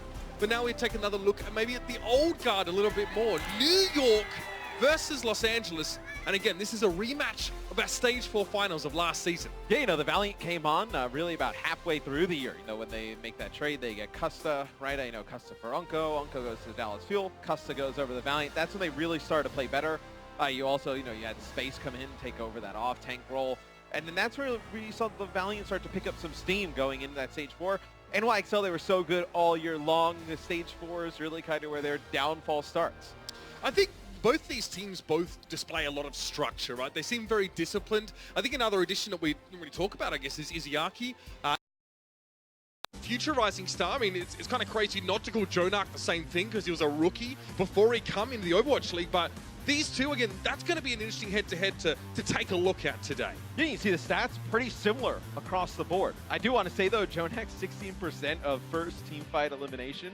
That's actually kind of crazy considering he's playing Zen and how many shields there are with, like, you know, Zarya has a personal bubble, Reinhardt has his big shield, you know, Diva defense mage. It's kind of crazy you're able to pick up that many kills in the first fights. But Izayaki, you can see his numbers. I mean, coming on to the scene really as a rookie here with the Valiant.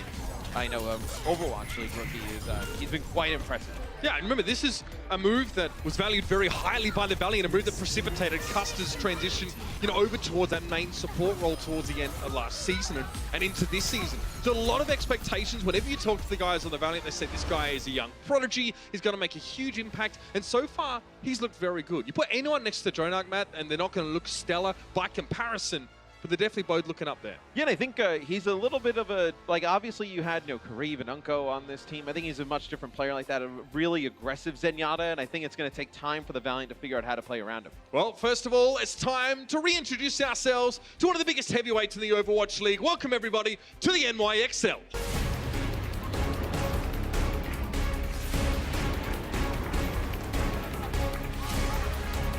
Big brains, huge fan base, a very disciplined, a slow team, they're super deliberate.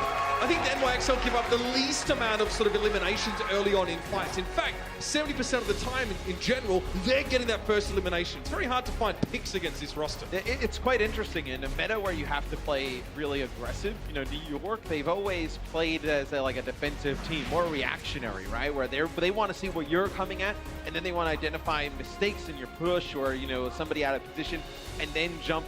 Look at Nene, I know, in the Zarya role to really put down some serious damage.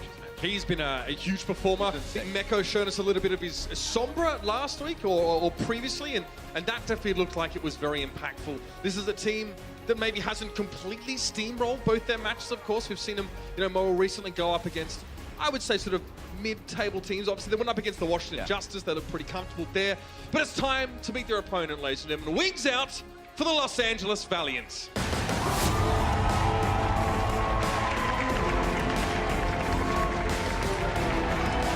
Led by Space, who in my opinion is just one of the most effective leaders for his age in the Overwatch League. Guy's got an incredibly cool head on his shoulder. And look at that, bringing up the rear, it's Custa. All right, so this is a little bit of a different look. We saw them play Kuki in that main support. Last week, we weren't really sure on how Custa was going to fit into this lineup, but you see him come out here and they're starting 6. That face is so good. It looks like yeah, like 7 p.m. on Australia Day. That's that kind of face. Good to see him in this lineup. My understanding, having sort of, you know, chatted with him back and forth, he'll expecting to get a little bit more play time on those control maps, those first ones in the series. Obviously, mostly moving over to a Lucio role here, and that's essentially what his team required of him. He's been working very hard on it. He said to me, I'm quite happy with where my Lucio is at right now. There's been a lot of speculation about perhaps why, you know, Kuki was thrown in the mix instead of him. People have raised the idea of communication or how calling goes in these heavy tank, heavy support comps. And I thought Kuki was good last week. I don't really think like you make this change because Kuki played poorly. I think you make it because maybe you want to try and get figure out a way to get Custa into the lineup. You know, make it, because he was so important to this team last year, right? Just like shot calling, leadership. He's really kind of like the face of the Valiant when you think about it. It's kind of weird to have him just kind of sitting on the bench as like in a cheerleader role. You got to figure out a way to use him. Well, look, for a roster as well who's fairly young and average age, is an important figure of leadership, I think, on that team. He's a little bit older, a little bit more senior. Anyway, ladies and gentlemen, here's your map set presented by Toyota, and it's time to gaze over these maps and think back, of course, the Valiant, a very close affair against the Hangzhou Spark previously, went to all 5 maps. Fate really looked like he was tested, but very good in those first few maps. Nepal is what we're heading back to, so this is actually the map 5 from that Hangzhou Spark matchup that the Valiant ultimately lost. A chance to redeem themselves early here in the series. Yeah, I think when you look on the NYXL side of things, they don't really have to make any adjustments with this roster to play anything. We've seen Meko play Sombra at a high level. You know Libero can play so many different heroes as we've seen in the past. And then Nene, you know, he's playing Zarya right now, but we've seen him play DPS. So you don't really know what NYXL is going to throw at you. On XL2, and Nene was playing, you know, quite a few different things. Nene right now, statistically, I can sort of let you in on this information, statistically appears to be the strongest performing Zarya in the league. Now, you take that with a pinch of salt because the NYXL went up obviously against Boston and then against the Washington Let's Justice. see a little bit more before we kind of... Right, we need some more granular data perhaps. But again, we know we can do a bunch of different things. NYXL just looking solid still. No one really doubting him yet at this stage. And the Valiant have had some tough matchups here. I can already see Custom mouthing off down there on the stage. Very loud. Already rallying the troops. It's time to get started, ladies and gentlemen. Let's get out of the gates here on Nepal. You know, maybe Custa can give a little bit of like a hometown advantage, right? The fans get hyped up seeing Custa again. He comes in, gives a little bit more energy to the Valiant. Is obviously Blizzard Arena in Los Angeles. A little bit of home field advantage every game here for the Valiant. Joe, not quite the fire starter according to that statistics. Thanks, Planet. NYXL, they rotate around to the point. Meko's already taken a little bit of damage here, but they want to start butting heads. Fate very low, focusing down the main tank of the Valiant are NYXL, and it works out perfectly. Fate is bowled over, helps, of course, the Discord orb of Joe Nark, and now he can sit comfortably back as the Valiant are going to get pushed off. You're not going to win any team fights when you take that much damage on the way in. There were like 3 or 4 players for the LA Valiant at about like half HP coming into that fight. At the top of your screen, everybody for NYXL, they were all topped up. They just, at that point, they just become aggressive. They just push right through. Mono already with an Earth Shatter here. Fate at 20% because he dies so early. He's going to double him up. He's going to maybe get this Shatter off and then get another one right after. I mean, you can afford to be so aggressive here. That's the rally from the Valiant. They want to find 2 big Earth Shatter though. The backline knocked down. It was Izzyaki, Kareem in space. All getting stunned up in that passage. Mono still half health, gets a bubble. Now he knows he can get aggressive once more. Not finding too much on that foray, but the NYXL are happy to disengage for now. Jonak will be able to come in with the Transcendence if things get dicey, and the Valiant need a breather. Yeah, I mean, for NYXL, you can use the Graviton Surge that Nene's going to get to build another Shatter. Let's see, Kareem with a grab of his own. There comes down, it's going to be the Transcendence that comes out from Jonak. Trying to keep everybody typed up. Nice pin there from Fate to get Libero out of it. Space also very low when that fight started. Self-destruct, it finds agilities. And of course, Jonak along the periphery has found a headshot on Kareem. And the Valiant have not much to work with at all in this fight. You saw the push in. Graviton Surge from the Valiant. Space ran into that fight. But because there's not a lot of burst healing available to the Valiant, Space had to run in at about 40% of his total health. It wasn't a very durable or very healthy Valiant squad at the start of the fight. Yeah, the only kill that the Valiant get during that is when Fate charges into the Graviton Surge, just trying to pin somebody out of the Transcendence healing and connects with Libero, and you're able to take him out. Otherwise, you got nothing on the board there for the Valiant. Just watch those health bars and then listen out for that Brigitte rally sound. That's when you know that the fights are about to come to a head. Again, the Valiant have to make a play here, but Valiant's going to take the fight to them, gets aggressive. Samberry comes in, Earthshadow only finds Custer right now, and the Valiant are able to push forward just a little bit more. Meko, D-Meko now is self-destruct thrown onto the point by the Valiant, will clear some space. Mano again gets himself a Zarya bubble and wants to pressure forward just a little bit more. He needs to get aggressive, and Agilities has the shield bash defensively to get out of the way, but it's a good little clap back. Mano went low.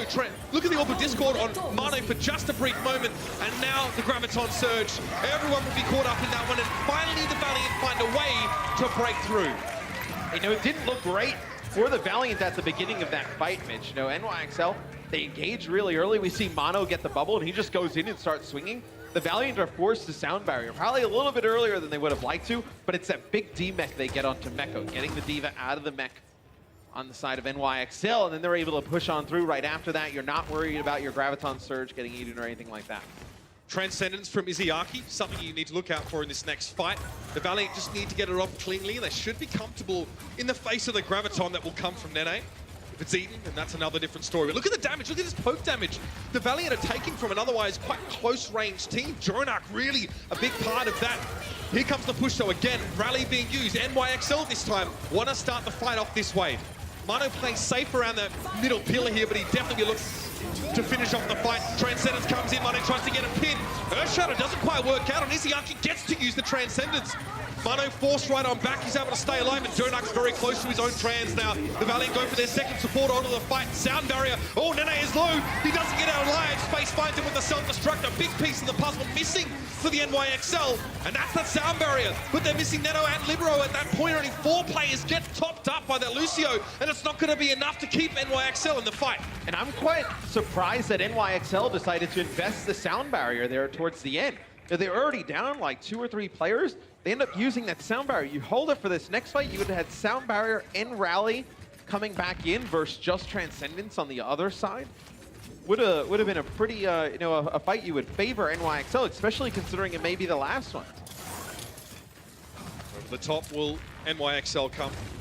Again, tough to really find a pick for them here. They don't have any huge ultimates. They need to ride the wave of the rally into this fight and hope to get through. The Valiant, though, Transcendence, Shadow's on the way. Graviton isn't far off for Kareev, especially if he gets charged. Now the NYXL have to go in because they've lost control. That's the rally. Fate gets Earthshattered. Huge one. Custom knocked to the ground. I think it was a full team Earthshatter there. The Valiant somehow still managed to survive through it, and they're going to push on. I cannot believe they get back on their feet after that one. Izayaki saved them big time. And the Valiant wash over this fight. It's all green in the kill feed, and 1-0 on the map. Unbelievable stuff. Big shatter. Still doesn't get the job done for NYXL. Woo-wee! We've got another round of this one at least to come. We'll see you guys after the break.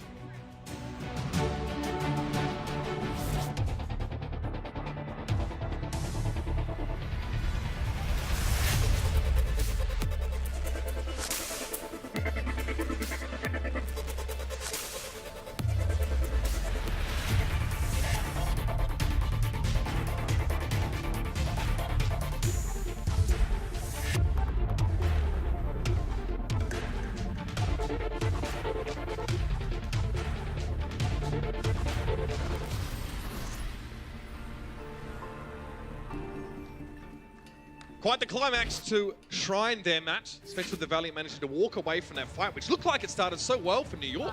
Yeah, it was a huge shatter there from Mono, and then I know I caught it on the screen is that, they're getting stuck in the Graviton Surge. The players from NYXL try and walk their way towards the point, and Fate actually turns and counter shatters out of that grab. You see both teams coming out here, mirror matchup, as they're both going to try and pressure for the high ground. Agility's always takes a lot of damage early. Mono catches him with the hammer, and that was short-lived indeed. Early picks for the NYXL as they really push forward with that Lucio speed boost. It's like almost the exact same start as we had at the last point. It's like at the beginning, the LA Valiant just take way too much damage. NYXL, they react, seeing that their health bars are low, they push right on through. Not scared at all. As Mono in this game so far, Mitch, he's getting a shatter every 54 seconds, which is quite unreal. But then on the other side, Izayaki's getting Transcendence in under a minute. Too. I mean, these players just building their ultimates so fast. Transcendence from Izayaki. A big factor saving the Valiant in that previous map. Look at this again, so much damage. Watch those health bars go down. Mane might have got caught a little bit too far forward. Meko tried to bail him out of jail there by booping the Valiant back. Just a little bit too late here. Mano had Earthshatter, of course, as he's building it so darn quickly. But now the Valiant have a player advantage heading into this fight. Nene, he had the shield, but he's taken a lot of damage already. Again, Agilities goes down early for the Valiant. But they're still held on, and now they can stagger this fight out a little bit to see that, yeah, we'll keep Meko alive. The Valiant have to be careful, though. I mean, you can't have Agilities go down to like half health at the beginning of every fight. Because, Brig, obviously, the ultimate is so important, Rally providing the armor, everybody, but also it's just that burst heal onto your Reinhardt. Like, if your Brig is low and has to back up, and you start putting pressure on the Rein and the Discord comes down, you're almost going to get a 2-for-1 in that scenario. You're going to get both of them. And that's the only burst heal you have outside of Transcendence, right? Is that repair pack from your Brigitte. You don't want to burn Transcendence on something like that. Absolutely not. Graviton for Kareev, he's thinking about it. He'll know that Meko will be looking for the eat, though. Here's the push. Earthshatter Mane gets it off, but he gets taken down immediately. I think it was just space that was actually impacted by that one.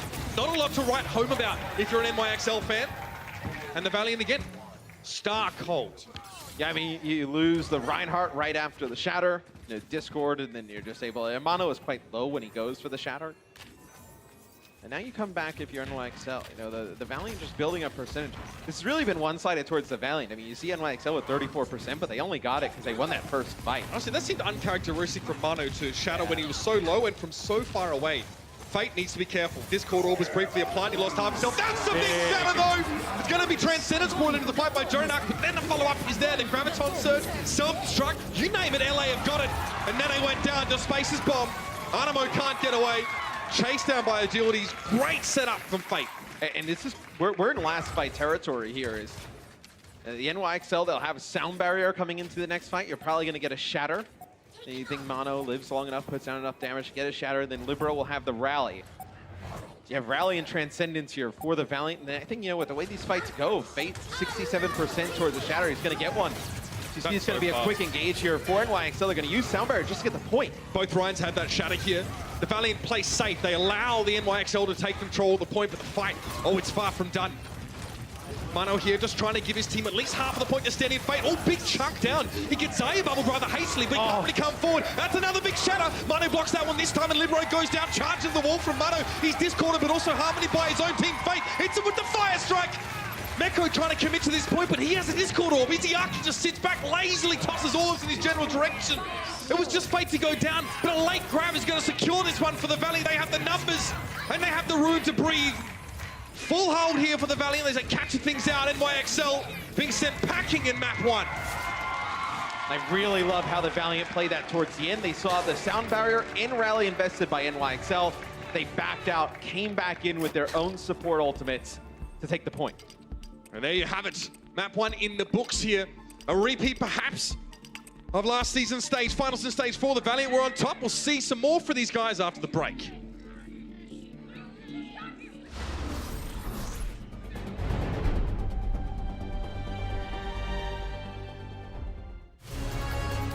The Overwatch League is powered by Intel. Game, record, stream without compromise on Intel Core i7. And by Omen by HP, the official PC and display of the Overwatch League.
Thanks for joining us again, ladies and gentlemen. The Valiant and the NYXL both opting to play that Reinhardt-centric, triple tank, triple support composition. Seemed to work quite well for the Valiant in the end. I think Fate's happy to get to play that instead of maybe the Winston that we saw him play so much of prior. Yeah. But again, the Zen battles, they were very real. Yeah, we touched on it, coming into this series. Izayaki versus Jonak. In the first map, Izayaki was sick, man. He was just laying down so much damage, and you see the damage a little bit favoring over towards Jonak, but Izayaki, he doesn't die barely at all here on map number 1. Only 2 deaths. You see the damage amplified a little bit higher there, landing down those discords quite often. What is your take on this huge disparity in healing done from Jonak? He has a considerable lead there. I mean, you see the Transcendence healing. Yep. You know, it kind of favors Jonak a little bit. And also, 25% per Transcendence. Yeah, I mean, it was something NYXL did last year where they just kind of leave the healing orb on one guy.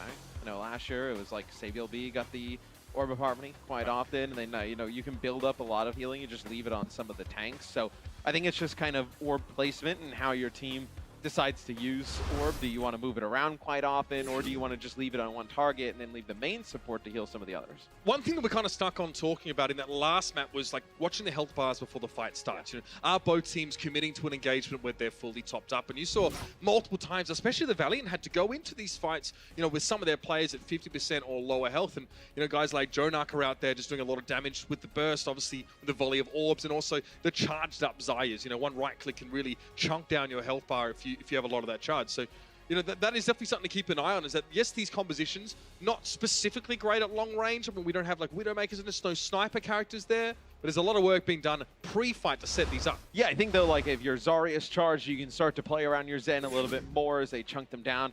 Zakusta will go out. Kuki will come in. So we saw Kuki quite a lot last week, you know, in the main support role. It's actually a main tank last year, and then KSF will come in for Kareev, which is quite interesting.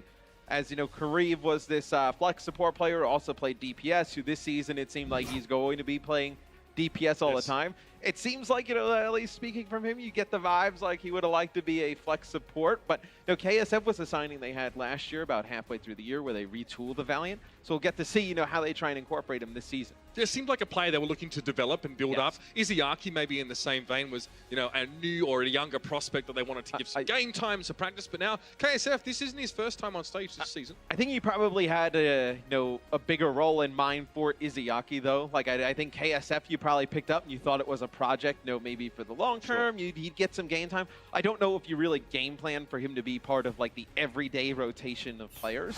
But I think with the Valiant DPS, I think you're just trying to figure out, you know, who works in certain situations with certain other players on different maps, and we'll see how he plays here on Hollywood. Absolutely. What's the ideal permutation? We talked a little about Kuki coming in here, and, you know, our assessment, I think, from last week and his, you know, his first stint was it was good. It wasn't bad. Like, you cannot look at his stats and go, this wasn't good.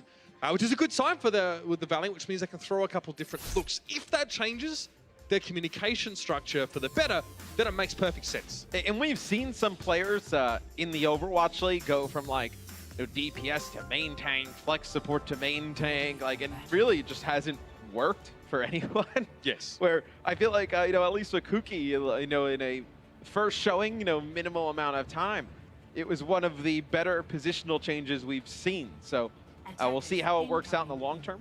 You know, Kuki, very smart player. You know, a lot of teams, you know, when Seoul Dynasty's kind of like breaking up at the end of last year, and, you know, they kind of thought like maybe he'd be a free agent. A lot of teams were interested in him, and, you know, maybe they saw something where they keep him at main tank. Maybe it was something like the Valiant thought they could use him in multiple roles or different roles. So it's cool to see some players, you know, getting a look on other roles a little bit outside of the box.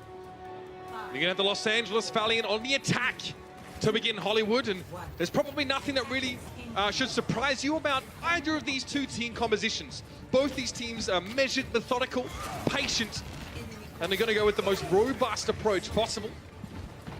You know, it will be Reinhardt-based triple tank, triple support. So, you know, we just see all Kuki. See, that's that burst damage at the start of these fights that can really hamstring a team before they even get within striking distance. And it's hard. I mean, you can't go in with your Lucio low. That's going to be a perfect opportunity in NYXL. They would just speed boost bubble mono and just send him in as like an assassin. Just go swing through the Lucio in the back. As see what the Valiant are trying to do. They don't really want to just go in through the choke here. You're going to get hit by like a major fire strike. So I think they're trying to force a rotation, but look how quickly the NYXL dropped down when they saw the Valiant switching around the point. And then when the Valiant back up, they go back up to the high ground themselves. Like they know NYXL has a staircase there too, right? Like it's not like they have to go all the way around. So now the Valiant still trying to rotate around. Oh, Nene with it, trying to boost here to the top of the cafe. 0 for 2. Fight again, taking a huge amount of damage. Discord Orb goes a long way. Nene finishes off the kill. The Valiant are down to 5 players now, and they realize they really haven't gotten the start that they were looking for. Nene continuing just to zap them down with a solid 90 charge, and Agilities is just going to get staggered here a little bit. I feel like every time we're on with Nene, he's full charge. Yep. The guy always sitting at like above 80% charge, but I think I want to talk a little bit about the compositions here, at least, Mitch. You know, on offense, you know, you kind of look, you either go like something that's DPS heavy, Space just switches over to get a mech back. They go with the Reinhardt base comp here, so the Reinhardt 3-3. I think on defense, you could play the Winston base 3-3 composition. That kind of deters the other team from going over to DPS heavy compositions. But on a map like this where you expect Reinhardt on offense, I think you can safely come out here with the Reinhardt D. Yeah, I also think that both teams are probably just fairly comfortable playing that way. No Fade likes a bit of Ryan. So again, the Valiant, it's a similar approach. They try and move around the point, flank it out. Transcendence had to come out from Jonak there. We saw that a couple of his frontliners were a little bit low on health. That self-destruct's going to be nasty. It is! Meko gets himself a quick 3 and a mech to boot. And the Valiant are nothing but dust, ashes, and sadness. It's like, you know, I feel like, remember back when like you would just like nano boost like a Genji and like they just dash through everybody and you saw it coming, but it's still crazy to watch. Like seeing the self-destruct just go up in the sky and the Reinhardt just get like pinned or knocked out of the way and seeing players there, you know the result. It's so satisfying. Oh, look at this. Hold that forward. NYXL really want to start the fight. They jump on Izayaki early, but it was actually Mano going down first. The NYXL might actually get punished here for their aggression. As KSF has the Graviton locked and loaded, he knows there's a Diva above and behind him, so he needs to be careful about how he lets this one go. But that's an Earth Shatter for 3! And KSF's going to follow it up now. Soundbarrier might be a little bit sad, a little bit late in the day for that one. And the rest of the Valley can push on in. And they will have themselves point A now. It's a matter of cleaning Meko off. A lot of work required, but in the end, it was NYXL that gave them this opening. Yeah, they dropped down. I think they tried to catch the Valiant off guard as Valiant was coming in, and they decided to use their rally. Maybe they thought they could jump down, catch them off guard, not allow them to build up some of that armor. The Valiant will take the point, unlock the payload as we move into the second stage of the map. The Valiant now with their own, grab, self-destruct combo to use here. A lot of different areas, though, where you can hide for NYXL here on defense. You can get into some of the buildings. You can see that New York, they're aware of their lack of support ultimates right now. They're playing back. They're not trying to push up into the choke and get an aggressive fight start with a Transcendence or a Sound Barrier. They do have the former now. Jonak ready to ult when required. KSF, oh, what is he trying to do? He's walking up like that to try and bait something, a move away from the NYXL. He doesn't use the Graviton, and he forces NYXL back. He's buying the Valiant a ton of space just by moving up like that. They have to back out. Oh, it doesn't even matter. Meko's so good. I can't believe it. Here's the Transcendence now coming out from New York. They realize there's an opening in this fight, a chance to take advantage. Graviton surge, and a self-destruct will go up here. That's the chance they're looking for. Kukin the only one to go down. The Sound Barrier and breaking line of sight, helping the Valiant stay vital. But eventually they will be cut down. Not all of them are going to be able to get away. They're going to feed over some of that extra ult percent. And the Valiant think back. They're going to file that KSF play under things you hate to see. Oh, and the Graviton Surge, such an important ultimate in this meta, and I know to have one eaten. And he was doing a fantastic job, KSF, of just trying to bait Meko to use all of his defense Just matrix. The threat of the ultimate was enough to force New York back, because they said, well, we have a 2-second cooldown on our defense matrix. We can't use it up right now, so we just need to sort of jockey back. He was getting results for the Valiant purely by being there, by menacing. The reaction time from Meko is sick, by the way, to fly in and be able to get that before it connects to any object and just... Because they were just going to... Oh, that's pick! Okay. It's Jonak as well! Nobody picks the God King and gets away with it, but he gets another one! He finds his second! He wants a little bit more. The self-destruct here from New York and deter it and try and push the Valiant back, but they have none of it! Meko just punched into next Tuesday. And that's what a Zenyatta finding those first kills can do for you. Against this kind of competition, that is not an easy feat. It's like, with all the shielding and healing, it's like, how do you find those picks there? And Jonak is playing, a little bit close to, the front, where, he's right around Mono. He was up by the cart there. He gets picked off, but, man, Izayaki gives him 2 free kills. The Valiant trying to take space away from the NYXL, not letting them stretch their legs much. Nene was caught by Izayaki yet again, despite the Transcendence being a factor. Earthshatter, that's a huge one. 5 people knocked down to the side of the Valiant, and now Animo can follow Mano's charge in. As Izayaki will be taken down, and the NYXL at least get to play outside of the Gulch Studios and get a bit of room. Fight's not done, they will chase these kills down, and the Valiant need to be turning tail now. I think, though, if you're the Valiant, you have to have an idea of the ultimate economy. KSF needs to drop. Drops a little late. He's trying to charge his grab there, I think, at the end of the fight. You'll be able to get back here. Space may be the one that needs to get a touch, and he's quite low, but he's got to self-destruct to, buy him a new mech, get back on the point. But they have the advantage in terms of support ults here, Mitch, if they can get on the point and get a fight. New York doing exactly what they need to do, standing on the objective when playing the point. Fake takes a huge amount of damage as he approaches the payload, but the Transcendence smooths that one over nicely. They can't be forced off now. Both teams looking for an opening. It's going to be a self-destruct to start things off, but Giornis has to back away, and Kuki was caught out by that one. The Valiant can't afford that kind of kill at this stage, and now faded KSF knocked to the ground. Mano lines up a charge and knocks his opposite number into next week. It'll be space to get desuited here, and the NYXL had to start to the fight. They had the numbers, they had to finish. And now it's just space trying to stall things out. He gets his mech back, interestingly, but it'll take a little bit of attention away from Izayaki, but just for a moment. And that will be where the payload stops for the Valiant. A little bit shorter than they otherwise would have liked. They get through most of the Wild West phase. Then a little bit of a bot start to the fight hurts them. Just what gave them the advantage was that first pick on Jonak. Then they give one over in the form of Kuki and lose the fight. Next half of Hollywood, right around the corner.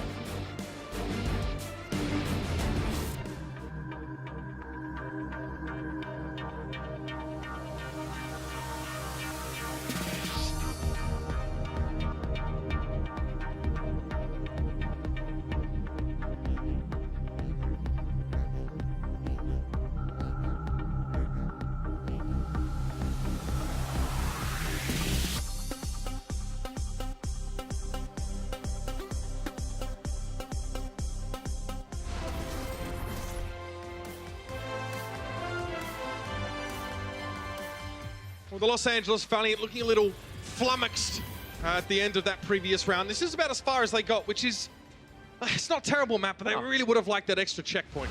Yeah, and I think it really starts to fall apart where Kuki dies to this self-destruct. So let's get a look from his POV on how it got done. It's a little gap. That's rough.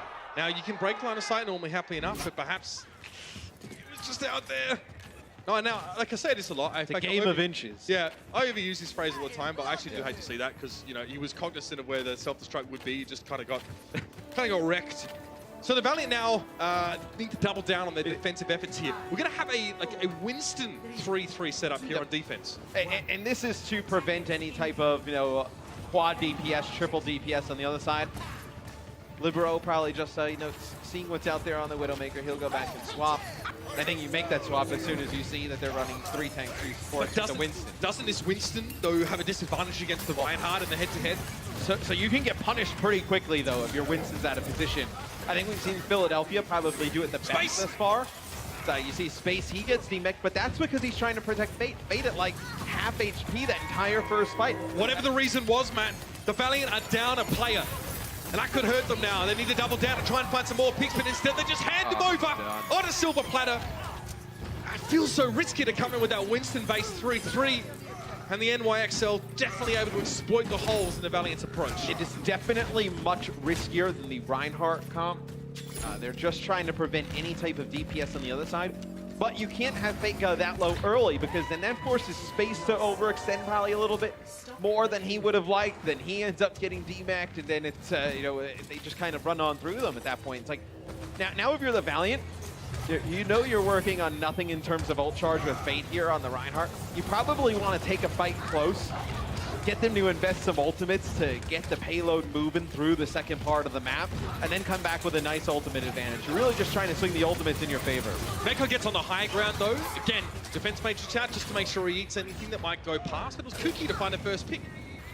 So Libero being down, the NYXL don't really want to take this one. Again, there's a bit of risk associated with them walking forward and trying to start a fight without Libero's rally to buffer them and keep them nice and topped up.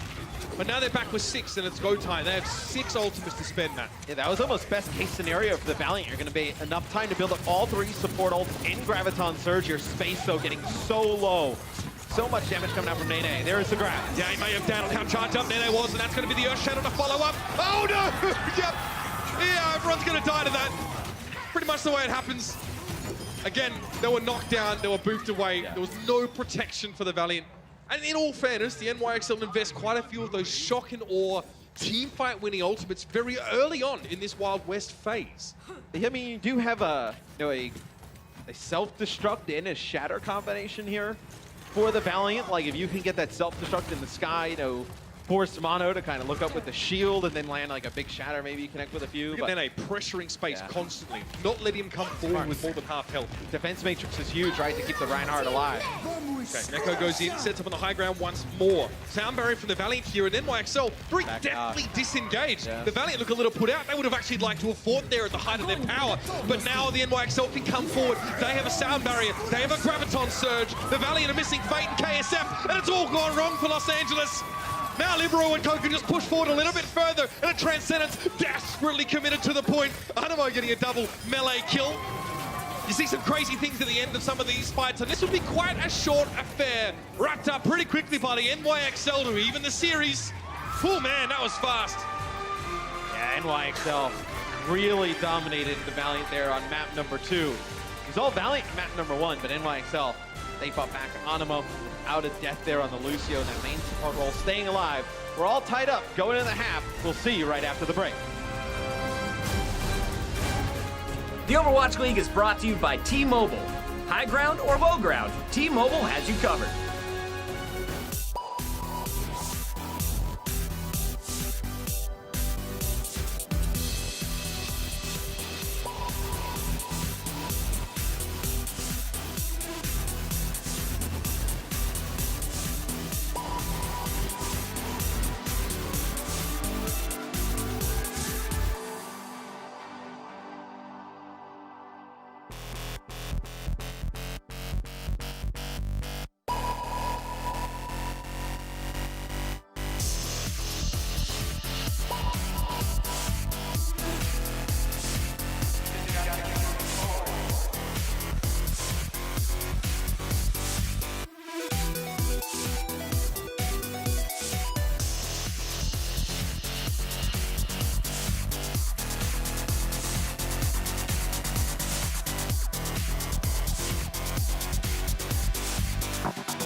It's a tie game between the NYXL and the LA Valiant.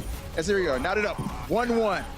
And take a look at this, one of many Meko bombs that have gone down in the first half. Welcome back, everybody. Malik here with Zoe and Bryn.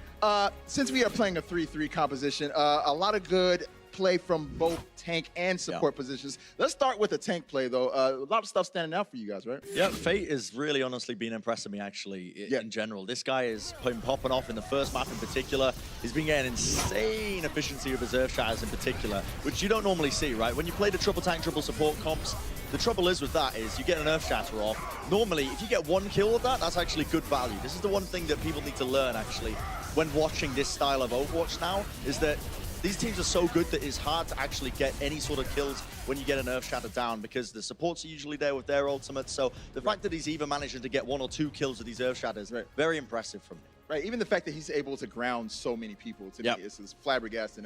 I remember I was making a comment in the back, like he was teammates with a lot of these guys during World Cup, so I wonder if he got the download with just playing with those guys. But let's talk a little bit more about the support play. More namely, the key matchup between Izayaki and Jonak, which has been a lot of fun to watch so far. It has, and it was actually really surprising. I mean, we're always hype him up, right? Jonak, the man, he's the best MVP. in the league, the MVP. Right. But Izayaki went toe-to-toe. And the reason why this is so impressive is that the whole team of New York is actually playing around Jonak. They give him the space, they support him so much and enable him to put out those big numbers. Izayaki doesn't have that support. He is not having his team playing around him, and yet he managed, when we're looking at the stats, to actually go toe-to-toe and even outplay Jonak in a few of those Could this be a passing of the guard? Honestly, it's actually kind of crazy that you even say that, right? Because I was reflecting on this, on the Izzyaki Jonak matchup that we're hyping up here. It is insane the amount of flex support players that we've got that are of this high of a caliber now in the Overwatch League. But look at these statistics here. Yes, Jonak is leading in a lot of these categories, but as Zoe mentioned earlier, he is getting the complete support of his team, whereas Izzyaki is being left on his lonesome. So this is what makes it so much more impressive, is the fact that he is actually, again, holding his own against this dominant player, Jonak. You know, he was the MVP last year. Very impressive. I think he's a star player for Valiant and 100% one that you can build around. Right, so, you know, the NYXL in that last map, they looked like they pretty much outclassed the LA Valiant altogether. So how do the LA Valiant respond here in the second half and, you know, possibly come out with the victory? I think it comes down to cleaning up their triple tank, triple support play. And I know that's a very generic answer, but honestly, Yes. from what I've seen from that second map, that's what New York Excelsior did. They cleaned up their play from that first map. They're playing a lot more surgical. They're not wasting ultimates like they did in the first map when it came to that Nepal section. So realistically now, Valiant need to step up their game overall. I can't pin it down to one person because it's disingenuous to pin it down onto one person on Valiant to be the problem in this regard. It's the whole team that needs to really step it up. Yeah, it's going to be hard for them to really know what to focus on. Jonak is basically untouchable for most of the times when he's playing against New York. Meko had a lot of space to make things work, and just the general teamwork of New York was pretty spot on. So they need to kind of figure out a way of splitting them up more and getting those crucial pickups early on. All right, well, the LA Valiant going for their first win. Will they be able to pull it off? We'll find out in just a bit.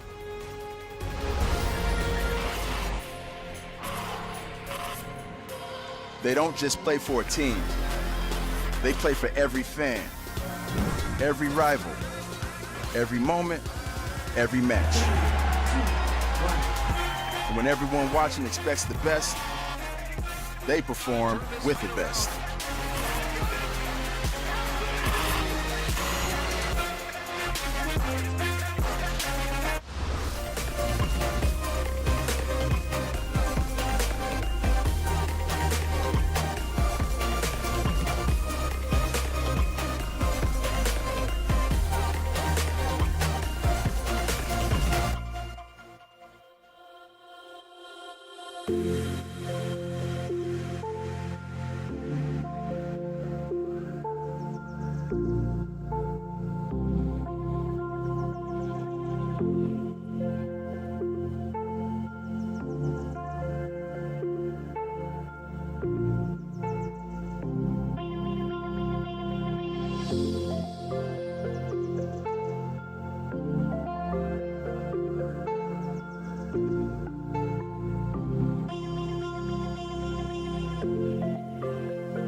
It's an oldie, but it's a goodie, ladies and gentlemen. The NYXL take on the Los Angeles Valiant. Halftime just now gone, and we saw 1-1 over that first half here. Look, I'll be honest with you, night and day between these two teams. Map 1, the control looked very good for the Valiant. They seemed like they had a good command of playing that Reinhardt-centric 3-3 comp. But then we went over towards Hollywood, and did not look so good for the Valiant. I mean, NYXL just kind of crushed through on Hollywood. We have some subs coming in here. So Kareev will come back in to the lineup here for the Valiant as KSF will go out. So KSF comes in for the one map. The one map, pretty quick, goes right back out. Kareev comes right back into the lineup. What do you think about KSF? What's your report card grade for him on that previous map? All things considered, of course. It wasn't great. Obviously going up against NYXL is tough. We talk about how important Zarya is in this meta, and Nene was just unreal on that map. I believe KSF only finishes with 7 elims total, which, as Zarya, you're putting down so much damage on everybody, right? You're just lobbing in, those alternate fires, putting down tons of damage on everybody. I think you should be able to come up with a little bit more than 7. I mean, come on. Well, again, tough cookies in general for the Valiant there. Remember, they didn't have to play that Winston-based composition on defense, or at least they thought that they would get punished if they did not do so.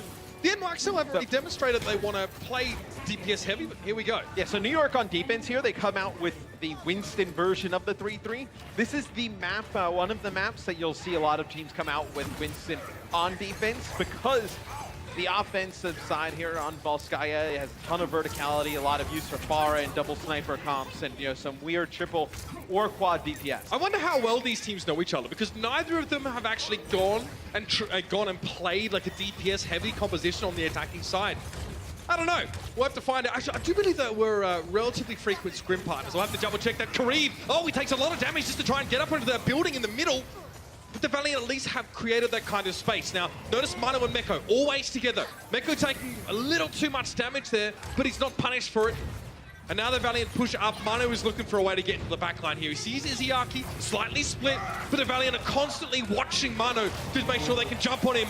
Jonak just gets completely blown up by Fate there, charged into a wall of all places, and Mano's looking worse for wear. This doesn't look great so far for New York. Yeah, they're just going to jump up. They're going to give this up completely. So right off the bat, NYXL, once Jonak drops, you want to gauge how important he is. Once he falls, they decided to just give up the point. Mono switches over to Reinhardt now. You have a 50% ult charge advantage here to Fate. I mean, you want to talk about playmaking potential, Matt? Talk about a Reinhardt pinning a Zenyatta to start a fight. That's just mental. Kariba close to that Graviton surge. Though in Fate, yes. Have you look around that right-hand side to see if there's any extra players lying in wait for New York? And there are. Oh, there are. Transcendence, though. Here comes the start of the fight here. Everyone pushing forward to the side of the Valiant. Kareem, let's go with that Graviton surge. And New York look very quiet. They look very average right now. Sound barrier here just to keep the fight going. The party don't stop for the Valiant. Self-destruct, Mano shields up, but he's forced away from the point. All this time, the Valiant are just taking further control here. Meko's mech removed from the fight. See that Discord orb there being placed on the back line of the NYXL, while up towards the side. Mano is trying to make the difference here. That's the running from Libero. Is it going to be enough healing? Probably not, but a sound barrier definitely helps. They get agilities, and Jonak finds the pick, as he always tends to do, on towards Fate. Now the Valiant are down to 3 players. Kareem removed surgically from that setup. The NYXL can breathe a sigh of relief, but Matt, that was close. Yeah, it is 2 ticks over to the Valiant, though. So you see, they keep the progress up until the second tick at the top of your screen. The arrow is the 84%. But man, I bet that is a fight where they probably would have liked to close out the first half, their offensive attack there. I mean, they had a big ultimate advantage coming in, with Mono switching over to Reinhardt there. So now Mono's got to shatter the line up here. Jonak with a Transcendence. You could get aggressive here, just kind of like we saw the Valiant do. They knew they didn't have support ult, so they got it aggressive early. As Fate just steps on the point here. Kareem trying to get up top. Looks like the Valiant probably waiting again for that Transcendence from Izzyaki. They have it now. So both teams have those ultimates to bring into this next fight. And Kareem looking for a good position to set that Graviton up from. Here it comes, though, Earthshatter. Graviton surge. Pretty risky, but it looks like it's worked out pretty well for the Valiant so far. Self-destruct. Oh, no! They're so split! The Valiant, they were scattered to the 4 winds before they even got hit by that self-destruct, man. All over the place on that point. Yeah, and I think, Fate maybe goes for a charge, thinks he's going to connect and be able to turn and put the shield up. Does not happen. Although the Valiant do lose that fight, and it's cool to see the self-destruct, but they do come into the next one, and they have the Shatter still. You're going to have Rally. And you take a look at the top of the screen for NYXL, you have no Transcendence there. You just have this grab. So if you can survive this grab, maybe even with the sound barrier that Cookie's building up, maybe the Valiant can make something out of this. At least one support ult is what the Valiant are going to need. Oh, Kookie picked off! This time, the Valiant know better than to try and hang around any longer than they otherwise should. It's Fate pummeled as he tries to get out the door. And the NYXL will chase for a little bit more. Or have Izzyaki to boots. And you can You can live with some early deaths from your Lucio in like 1 or 2 fights, but the two really big deaths that Kuki's had at the beginning of these fights are fights where like he needs to stay alive. You know, the one on Hollywood, and he had the sound barrier basically. Or his ultimate is a core component of the strategy to win. And then right here, you know, you're going to have a barrier and rally before they have 2 support ults coming in, and he falls. That gives, you know, Jonak and Animo time to work towards their ultimates, which is really going to kind of put the fight on even keel as we come in. Space probably just checking over the building to see who was sitting on the high ground. And Fate, I mean, he'd love a good Earth Shatter, but he needs the NYXL all to be on the same level, which means the Valiant need to force them to commit to the point in their entirety. Big hit from Fate there as he keeps that shield up. That shield's getting low, Matt. Down to half now. Discord all placed on Fate. He's got to chill for a moment. I mean, that grab's not going to give him too many options, I don't think. There it is. Then he gets knocked down by the Earth Shatter. No one for the Valiant has actually fell from the same move on the side of the NYXL. This is going to force New York to go for the rally to try and come forward, and Jonak needs to get the Transcendence in play. Even though it was a little bit later than the start of the fight, Fate had already gone down. So New York was still operating on all cylinders, and the Valiant, again, commit a lot of ultimates to the fight, come up with no more than that gained in the first engagement on this point. And it's so tough for the Valiant to push into this, because NYXL, they're positioning their Zarya up on the high ground, and you're able to also get Jonak up on the high ground. So you land the Discord onto Fate, and I mean, he either jumps around the corner, and they just wait it out, or you have to use your Zarya bubble to break it. You know, they get rid of the Discord. The issue is because you have that height advantage, you can lay the Discord down again, and you still are just pumping damage down into Fate, where there's nothing he can really do about it. The further Fate comes forward, the better angle you can get over his shield to discord him as well. Here's a self-destruct grab combo, but there's no one left for the aftermath.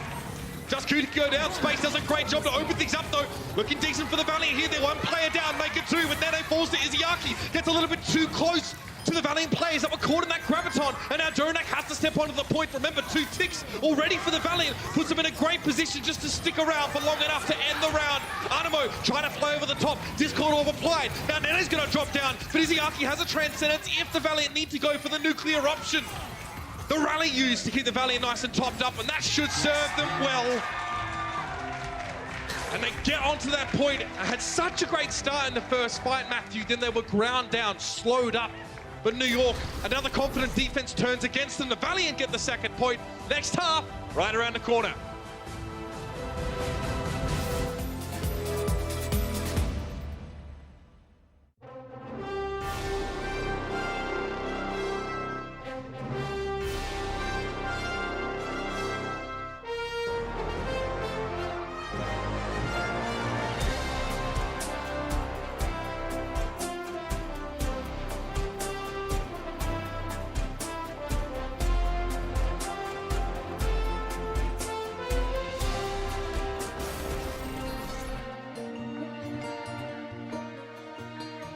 NYXL try and end another Valiant push with a Graviton Bomb combo that just goes awry. Nene still, Matt, putting out huge amounts of damage in that half. 24% of his team's overall damage, just looking sick. He's the one up on the high ground with Jonak, just putting down so much damage onto Fate. You know, I kind of said to you, it's like, it's such a tough position for Fate and the Valiant to play out of, because you burn the Zarya bubble to get rid of Discord. NYXL could jump down and just jump right on to Fate and push him. They just wait until he's low enough as well. And then if Fate goes in and kind of goes to the right corner underneath and puts the shield up and blocks some of that damage, oh, by the way, you have no shield for everybody else coming in. So then Jonak just throws his Discord orb onto space. They start to chunk him down. There's nothing they can do. It's worth noting in those situations, sometimes if you're the Reinhardt and you get discorded at all, that's enough for you to back away. You know, you want to try and prevent the Zen from getting eyes on you, but when he has that high ground, it's easy to get locked on. Here's NYXL with that DPS composition finally now against the Valiant. And it's interesting they go with the DPS even after they see them running the Winston. Because we talk about, you know, I don't think it's like the answer, like the exact counter, but it is probably the best you can do here against the quad DPS is to run the Winston 3-3. Yeah, it's probably a bit disingenuous to call it scissors, paper, rock. Yeah. Now, the Houston Outlaws tried something like this against the Boston Uprising, and they kept losing their Zenyatta in a lot of these fights, and that's all you have to do. Get aggressive on those less durable targets, and the NYXL might have to go back to the drawing board on this one. And that's exactly why you need the Winston. The Winston can just pick a target, jump on them up on the high ground, and with, like, let's say you want to throw your Diva up there as well, and you can just take out some of these low HP targets. You're only running one support here. For NYXL, Mercy obviously with the res, you can bring them back to life, but they're already dead. Doesn't really do you any good, so. Jonak will have to be very self-sufficient. Notice that space gets hacked there as Mecca is definitely on the hunt. And Jonak will be tickling from the backside of the point. So the Valiant just need to, hold up in this heat, being pressured from multiple sides. Nene has open sight lines, but he has been spotted out by Izayaki. 2 orbs to the face, clearly not enough to force Nene back, but losing Mecco here again, another pause for thought for the NYXL. Libero stays in this fight. He's convinced he's going to be able to find something here. The positioning here from the Valiant's been really good. Then nobody kind of clumping up, allowing the FAR to just put down tons of damage. It'll be... That's the pick! Yeah, Mono uses his minefield, so gonna clear this out. Fate gonna use the Primal Rage. Just a few ultimates invested here from the Valiant. I wonder if we see a change here from NYXL. A few players just backing out to the spawn right away. I bet you Jonak feels safer going up against the Zen as Zen and not as Tracer here. Izayaki felled him to start that previous fight. You probably stay on this for another push if you're New York. I mean, there's no point to switch off of this when you have, Imprecise Valkyrie, EMP, Rocket Barrage, Pulse Bomb coming online, and you just saw them use a ton of ults. But when will it be enough? When will NYXL be convinced they need to switch? Perhaps it's just sheer waste of ultimates they're hoping to employ here and capturing the point. A minute 32 left now as Nene ascends to the high ground, but the Valiant will be expecting him to be set up here. It's a pretty common spot. That's why you see Fate drop down, but there's the first casualty on the side of the Valiant. Karib is removed by Mecco. Not an easy target to burst down Desire, but now he follows up with an EMP. It was Agilities having his abilities stripped from him, but still the Valiant are able to turn on to Mecco. Libero needs to make ends meet. He has to make an impact now. The barrage will be crucial, but he can't go up with the self-destruct ticking. Now might be his time. Fly low to the ground, looking for Agilities. The Brigitte manages to slide on out there with that shield bash. And they only connect with Agilities, with the EMPs. See, Libero just trying to rain down some rockets. He needs more. Yeah, I mean, the barrier from Fate coming out, space. He actually used his self-destruct to get back in the mech. Killed Nene, who's playing a Widow, outside of his mech. Nene switches over to Soldier 76, trying to get to the high ground. New York's really committed to this match. Only 40 seconds left here on the clock. Yeah, maybe 2 committed. Jonak's Pulse Bomb there doesn't quite work. You saw him on the left of your screen up on the high ground. He'll again be looking to try and find a Zen. Graviton used immediately to try and catch her up. Manu, the Wrecking Ball doesn't go any further. He goes for the mines and Fate walks into it. Libero, a little bit on timing there on that barrage. He's not able to find a target. Space now being pressured back inside the bunker, and that capture progress is accruing. Transcendence now so the Valiant can actually push out and do some fighting, and they crush Dynamo. Don't give the Mercy any room to work whatsoever. 9 seconds remain, but the NYXL one by one are being cut off at the knees. No Nene on the high ground here, the Soldier 76. He has to make a huge play here, and he knows he's struggling. Now he's been spotted, forced away. Has to go for the health pack, but Jonak gets run down. And that looks textbook from the LA Valiant, shutting down the DPS-centric approach of the New York Excelsior. Very staunch, tank-focused defense. The Winston look very good for Fate. They can't complain. Map 4 is right around the corner. The Overwatch League is powered by Intel. Game, record, stream without compromise on Intel Core i7. And by Omen by HP, the official PC and display of the Overwatch League.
Welcome back, ladies and gentlemen, to the Blizzard Arena. 3 maps down, and the Valiant starts to nose ahead in this series. I think that was an interesting learning experience for us as well, to see why teams play Winston in that triple tank, triple support setup out of fear of their opponents trying to go for like stacking damage dealing characters. Yeah, I mean, you need the Winston to be able on defense, playing against that quad DPS to jump on, whether it's the Widowmaker, Soldier 76, whoever really. Yeah, but just pick a target and just pressure them out, because you only have the Mercy heals available for the team with that quad DPS.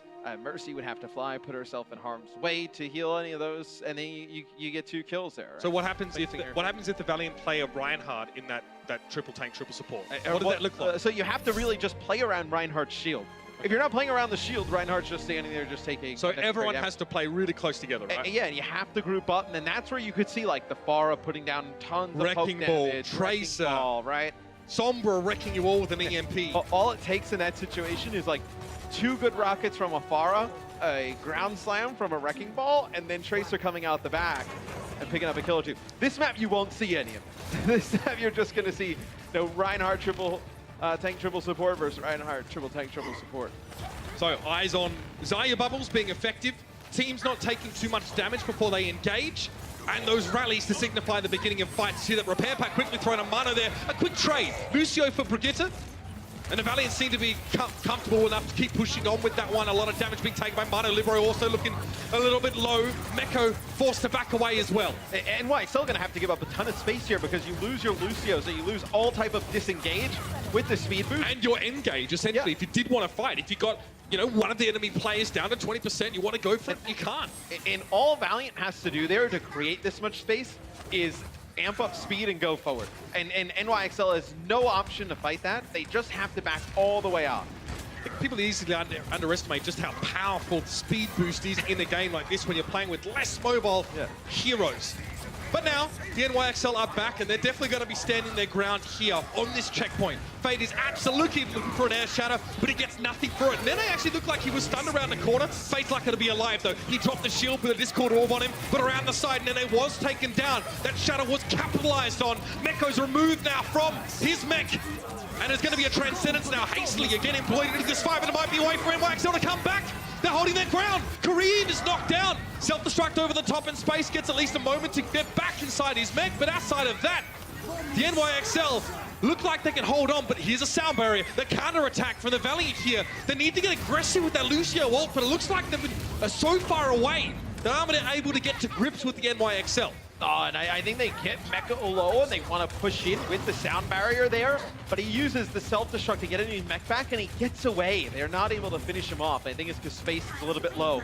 Had that Discord on him, had to go to the side. And this will be the grab that comes out from NYXL. It'll be the Transcendence that comes in here for the Valiant. They're going to use the rally here, too. It looks like Mane tried to get a pin inside the Graviton, but Kuki booped him off course. And the Valiant still coming with 6. Now the Transcendence from Dranak, the NYXL, they're getting a little bit antsy. They want to end this fight and get some breathing room, but the Valiant aren't giving it to them. They're trying to choke him out. Now they're pressuring forward. Earth Shatter there. Not much from that one for Mane. Was going to be a sound barrier now for the NYXL. Nene falls. Libero trying to come forward, but Mane was knocked on his backside as well. Fate gets a repair pack behind the payload, and he gets 3 with the Earth Shatter. That's what he was looking for. Meko will be desuited. Jonak just knocked away. Agilities does go over the edge, but the Valiant have enough players unsubmerged to capture the point.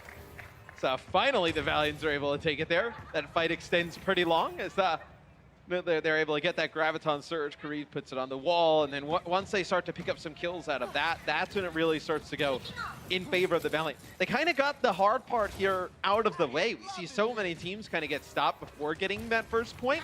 And if you're NYXL, you know how great defense is on this map. You kind of pick it here, to start off on the defensive side. You think you can build some momentum, get that, first stop. Now with 3 minutes to go for the Valiant to potentially take the second point, you start to worry a bit.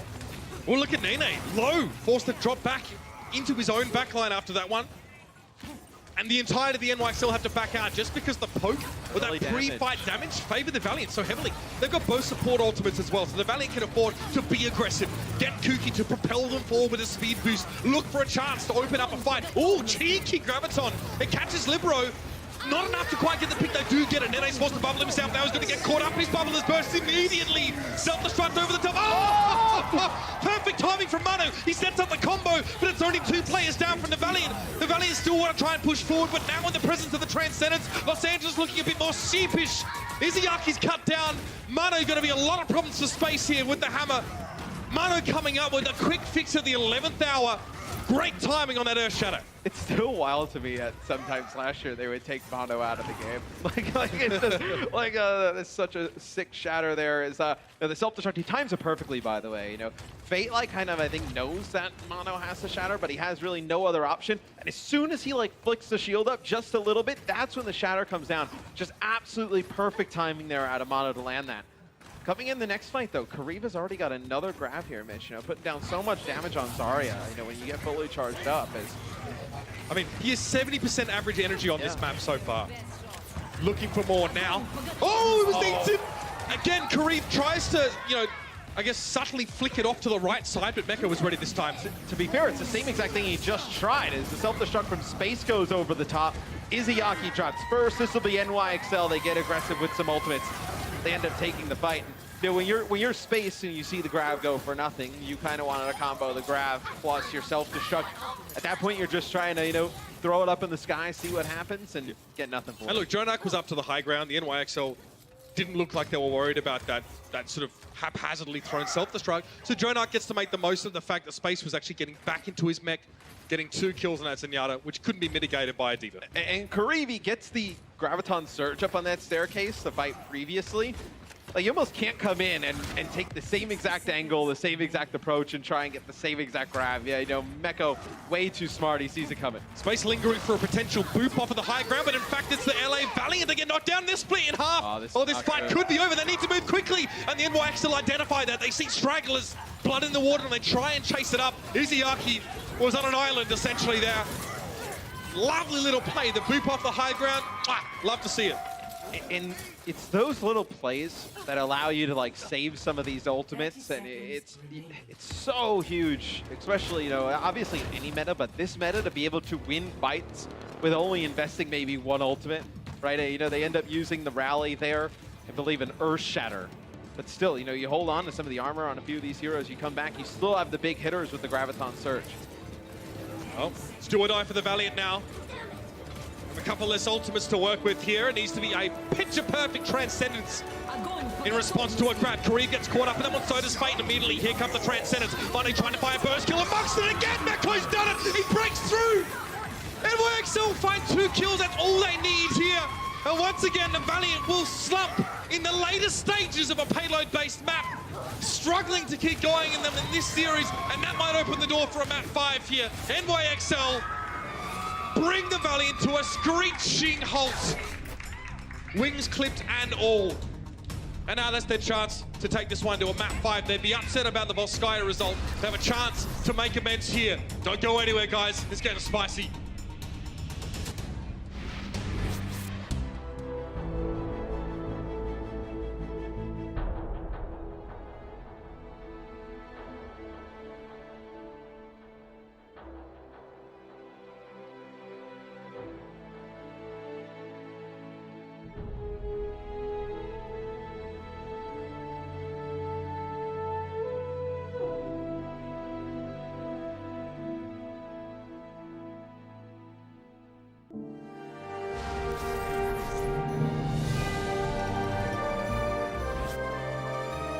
Say hello to Meko.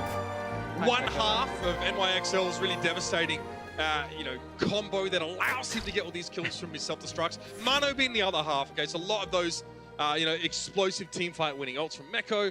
Mano's the one putting his virtual body on the line to make sure there's no shielding to prevent the fallout, as it were.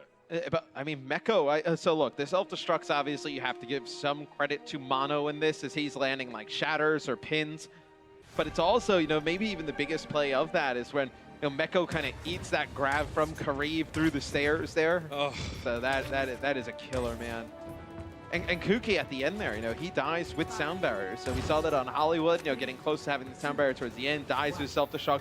That time falls in the same exact manner. You don't get to use that sound barrier towards the end. Out the gates, the NYXL. Valiant with the Reinhardt, no Winston shenanigans here. And to be fair, with how defensive New York plays as a team sometimes, you could hold here if you're the Valiant. I mean, you really only need like a few fights to go your way, you start building up that ultimate advantage, and you're good. Yeah, they're waiting for the sound barrier. Fate pressured very heavily. Again, remember, one use of the repair pack from Agilities, that's all they really have until it goes on that cooldown. That's the only form of burst healing the Valiant have. The only form of ways to quickly erase little positioning errors that cause your frontliners to take a chunk of damage. They're going again, Matt. Speed boost. Straight into the face of the Valiant. The Valiant, this time, do not disengage. Fate gets discorded here. Great boot. Space creating exactly his namesake there for the Valiant to get him out of trouble. Nene getting charged up, though, and they're going to be able to take out Fate. The quick discord there onto the Reinhardt. Is that what you saw there from NYXL? So they kind of like went around the corner, and they were going to try and bait that they were going to speed boost up to the high ground, because we have seen teams do that on offense. They go to the high ground, they let the Zarya pump down some damage, and then they speed boost and come right around the corner. I think they may have caught the Valiant off guard there a little bit. Yeah, 2 speed boosts forward. Twice the Valiant failed to disengage, or at least properly. Here's the Graviton surge. Jonak says, well, okay, I guess I better do my thing right about now. Shatter here. Fate charging straight in towards Libero. Mana was trying to be the balance breaker there. And the NYXL look very good in this push here. Jonak is just going to 1v1 Kareem and get the job done. NYXL over the line, looking much like Hollywood. Matt, why are the Valiant not disengaging when they see the NYXL hurtling towards them with that Lucio speed boost? It's tough for the Valiant because they want to use that speed boost to get right back onto the point, and then you don't really have it to get on back. You're stuck in the Graviton surge. Nothing you can really do that. And then once you lose like 1 or 2, you don't want to just start throwing ultimates here. I mean, they do end up holding on to their sound barrier. Animo, of course, for NYXL. Playing the Lucio holds on to his here. Fate has this shatter. How do you want to go about landing this? Because you're giving up some space here. So you see, that gold tick at the top. That's all NYXL has to get to, that little golden box victory. They have to know Fate has a shatter here. They don't want to all kind of line up in the choke here. Let's see how they decide to play it. Animo just doesn't want to get shattered. Yeah, he wants to play really... If Animo doesn't get shattered, NYXL are probably okay. Just for that, he'll be able to use the sound barrier. He won't be oh, Fate. That's what you've got to avoid doing. Fate now needs to literally turn his back, and that's giving more space to the NYXL. Let them come forward. The Valiant get proactive now with their own sound barrier, but that gets absolutely nothing. The Earthshatter only hits a shielded Nene, and Fate dejectedly has to return back to the checkpoint and get ready for the next engagement. And you see him there playing around that pole. He's trying to get rid of that Discord orb, but he actually gets grabbed up into the Graviton surge here. It looks like you're just going to have a D-Mech here on the Mecco that is pretty big. Space, great job. He used all of his defense matrix there to keep Kariv alive until the Transcendence from Izayaki arrived. Izayaki had to cross the alleyway to keep that Zarya alive, and crucially, Kariv now has the damage from that previous fight to use grab. But 3 minutes and 21 seconds is a long time for the Valiant to have to hold their ground here. You feel like eventually NYXL are going to come up with the right answer, or even if it's by accident. You'd think. I mean, one good grab, right? You play the ult game in your favor, and you're able to take this if you're New York. But you saw there, the pressure that Fate's under it. This is going to be a really fast engage. They're going to use Rally and push right in. New York, they're not going to invest anything, Mitch. They know the fight is over as soon as that first kill goes down. Again, Mecco was hoping to split the Valiant up in the backline there. The Valiant had already committed as 6, so all he could do was sort of stand in between and try and get their attention. Maybe, use defense matrix from behind the Valiant players in case someone's trying to get cute like Kariv with another grab. You saw, though, in the previous fight, going back to it, Fate, it's like one of the worst positions to be stuck in. You have the Discord on you. You have no shield. Your Zarya has no bubble, and you're kind of like out in the open to where the car has to get to. You have to just kind of like break line of sight for a little bit. Exactly what he was doing. He was using the archways to try and stay alive. But you break line of sight, Mono comes through and hits a huge shatter, and your whole team's dead. No one's shielding your team. It's tough. Again, health bars are important here. Again, you'll know the NYXL want to fight when you hear the rally pop. And there it is. Time to go. Quick Graviton runs in for the Valiant. Good way to at least give themselves some space. Now they can back up a little bit. You see they're coming down the stairs and again setting up behind Fate. Good little disengage. Even if it cost them the grab, it also split the NYXL between high and low ground. Now New York have regrouped and recovered. The Valiant have to go to the low ground as well. And this grab from Nene could be disastrous here. Fate trying to conserve his shield, but knows that if he takes too much laser from Nene, it's over. Kariv again gets caught on his own. Again, it's going to be the bubble. The Transcendence committed. Kariv goes down, though. All the King's horses and all the King's men couldn't keep that man alive. But Mono is down in response to the Valiant. At least get a 1-for-1 trade. Libero's fallen as well. And when Mono dies, they have to run and they have to spread because they know Fate has this shatter. If they all just kind of play around the corner and they want to take that fight, Fate hits like a 4 or 5 player shatter and the fight is over. As you know, we're in a minute and 20 seconds here, Mission. The payload's gonna start moving backwards. And we've seen this before. We've passed from the realm of you're bloody dreaming, mate, to this actually is possible. A big advantage though for New York. You got Barrier and Transcendence coming into this fight. 0 support ults for the Valiant, Matt. Yeah. It's got to be a massive shatter and a self-destruct here. Fate will need to also block Mano's shatter, or Mano will have to beef it, one of the two. See Mano standing quite far forward. I like this from NYXL. Here's a rotation towards the left side. It's a bit risky though. They're tempting the rest of Valiant to push up. Fate knows he has to go in and commit to that shatter after he kind of misses it. It's going to be a rally from Agilities, but Fate's taking far too much damage now early in the fight. He needs to back away. Break line of sight with the pillar. Agilities the first casualty, and oh no! Oh! He's gone over the edge, but he gets Jonak. At least a 1-for-1 here. Getting rid of Jonak is crucial, and Izayaki can give the Valiant a buffer that they need. With that Transcendence in this fight, the Valiant have to play safe. They have to play sneaky to stay away, and Agilities returns on the Wrecking Ball. Tries to bring it down, but he hits the ledge instead of his intended targets. Despite this, Mano and Nene both very low. Space gets DMEC, but the Valiant are here in numbers. The NYXL don't really have the momentum. And Kuki's going to have a sound barrier here in just a second. They got to get a use of it. It's going to be a self-destruct that goes in the sky. Doesn't connect with anything. Big barrier connects with 5 players. Important. The Valiant need that sound barrier to fight, and they're going to push forward a little bit more here. This is the series hanging in the balance. Kareem, the Edgelord, joins the fray. Space is DMEC, so Kareem has to be the difference maker here. He gets stunned immediately. Libro sent him packing with the whip shot. Now Earthshatter. Mecha the only one knocked down with that one of the Transcendence brought into the fight, so the Valiant at least can keep fighting despite being at a player disadvantage. Fate is low. Harmony Orb barely keeping him alive. Minefield over the point. Fate falls. Nene walks straight into a mine and gets blown up as well. Self-destruct. Mecha gets the job done. The series ain't over yet. What insanity in the last moments of that fight. And the NYXL, you can never count them out. True guts and grits at the end of that one. Map 5's around the corner. I don't need to tell you this is good. You know it. See you in a bit.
What was that?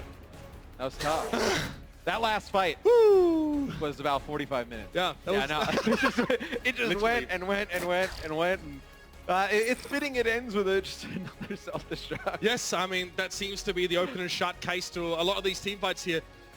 Real grit, I think, as I said, demonstrated by New York. They were in a position, losing position down. Yeah. Players managed to come back in. Transcendence time from Jonak was very good. And the birthday boy, Izayaki, with a very strong performance on the side of the Valiant. I think a map 5 is what we deserve. Oh, it is a crushing loss, though, for the Valiant.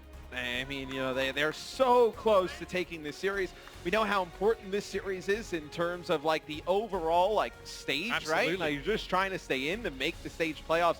This is a series that you really need to win if you're the Valiant. And you can see, I turned around, I saw their faces as they end up losing this game. Oh, the space. Oh, like, frustration. the defeat comes up on the screen. Agility's looking like a beetroot out there as well. Oh. Pent-up frustration. I mean, a lot of you guys, I'm sure, have been in similar situations, when you're just that close. And in theory, the spawn advantage was kind of even. Both teams were about the same distance away. In a super weird way, it's much better, or well, okay, it's not much better, but it feels much better to get blown out than to lose a game like that. Yeah. Because like right there, like you know how good you are, you're so close, and then just to lose in heartbreaking fashions. It's killer going into a game. Oh, it's your boy, come on! That's right. No Australian bias there. No, it's the control specialist. Yeah, control specialist. And look at him, already mouthing off, popping up. That's what we'd like to see. Yes! You think that's what happened Yes, over the break? He went into the coaches. He's like, I got an idea. I'll be the control specialist. I'll come in as the control specialist Lucio player. I mean, look, the Valiant looked extremely good on map 1. Yeah. No bias. They just look very solid in general. So they will need to close this one out convincingly here, Matt. Ton of momentum though in NYXL's favor. I mean, you win a map like that.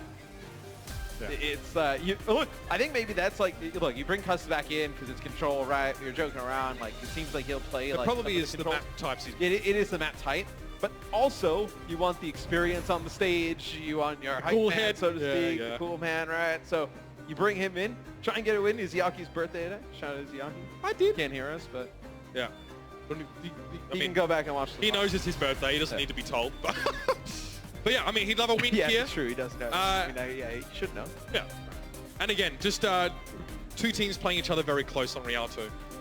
The frustration will be there. Sometimes a change of environment or a change of setup here can really reinvigorate you heading into an important map 5 like this. And for both of these teams, this match has great significance, not only in terms of the rivalry, but again, like you said, Matt, in order to find those playoffs. Let's start things off here on Lighthouse. And I think the toughest, so I think like getting wins in this stage, I think you're going to see a lot of like game 5 scenarios. I think, you know, it's going to be really important to see the map count.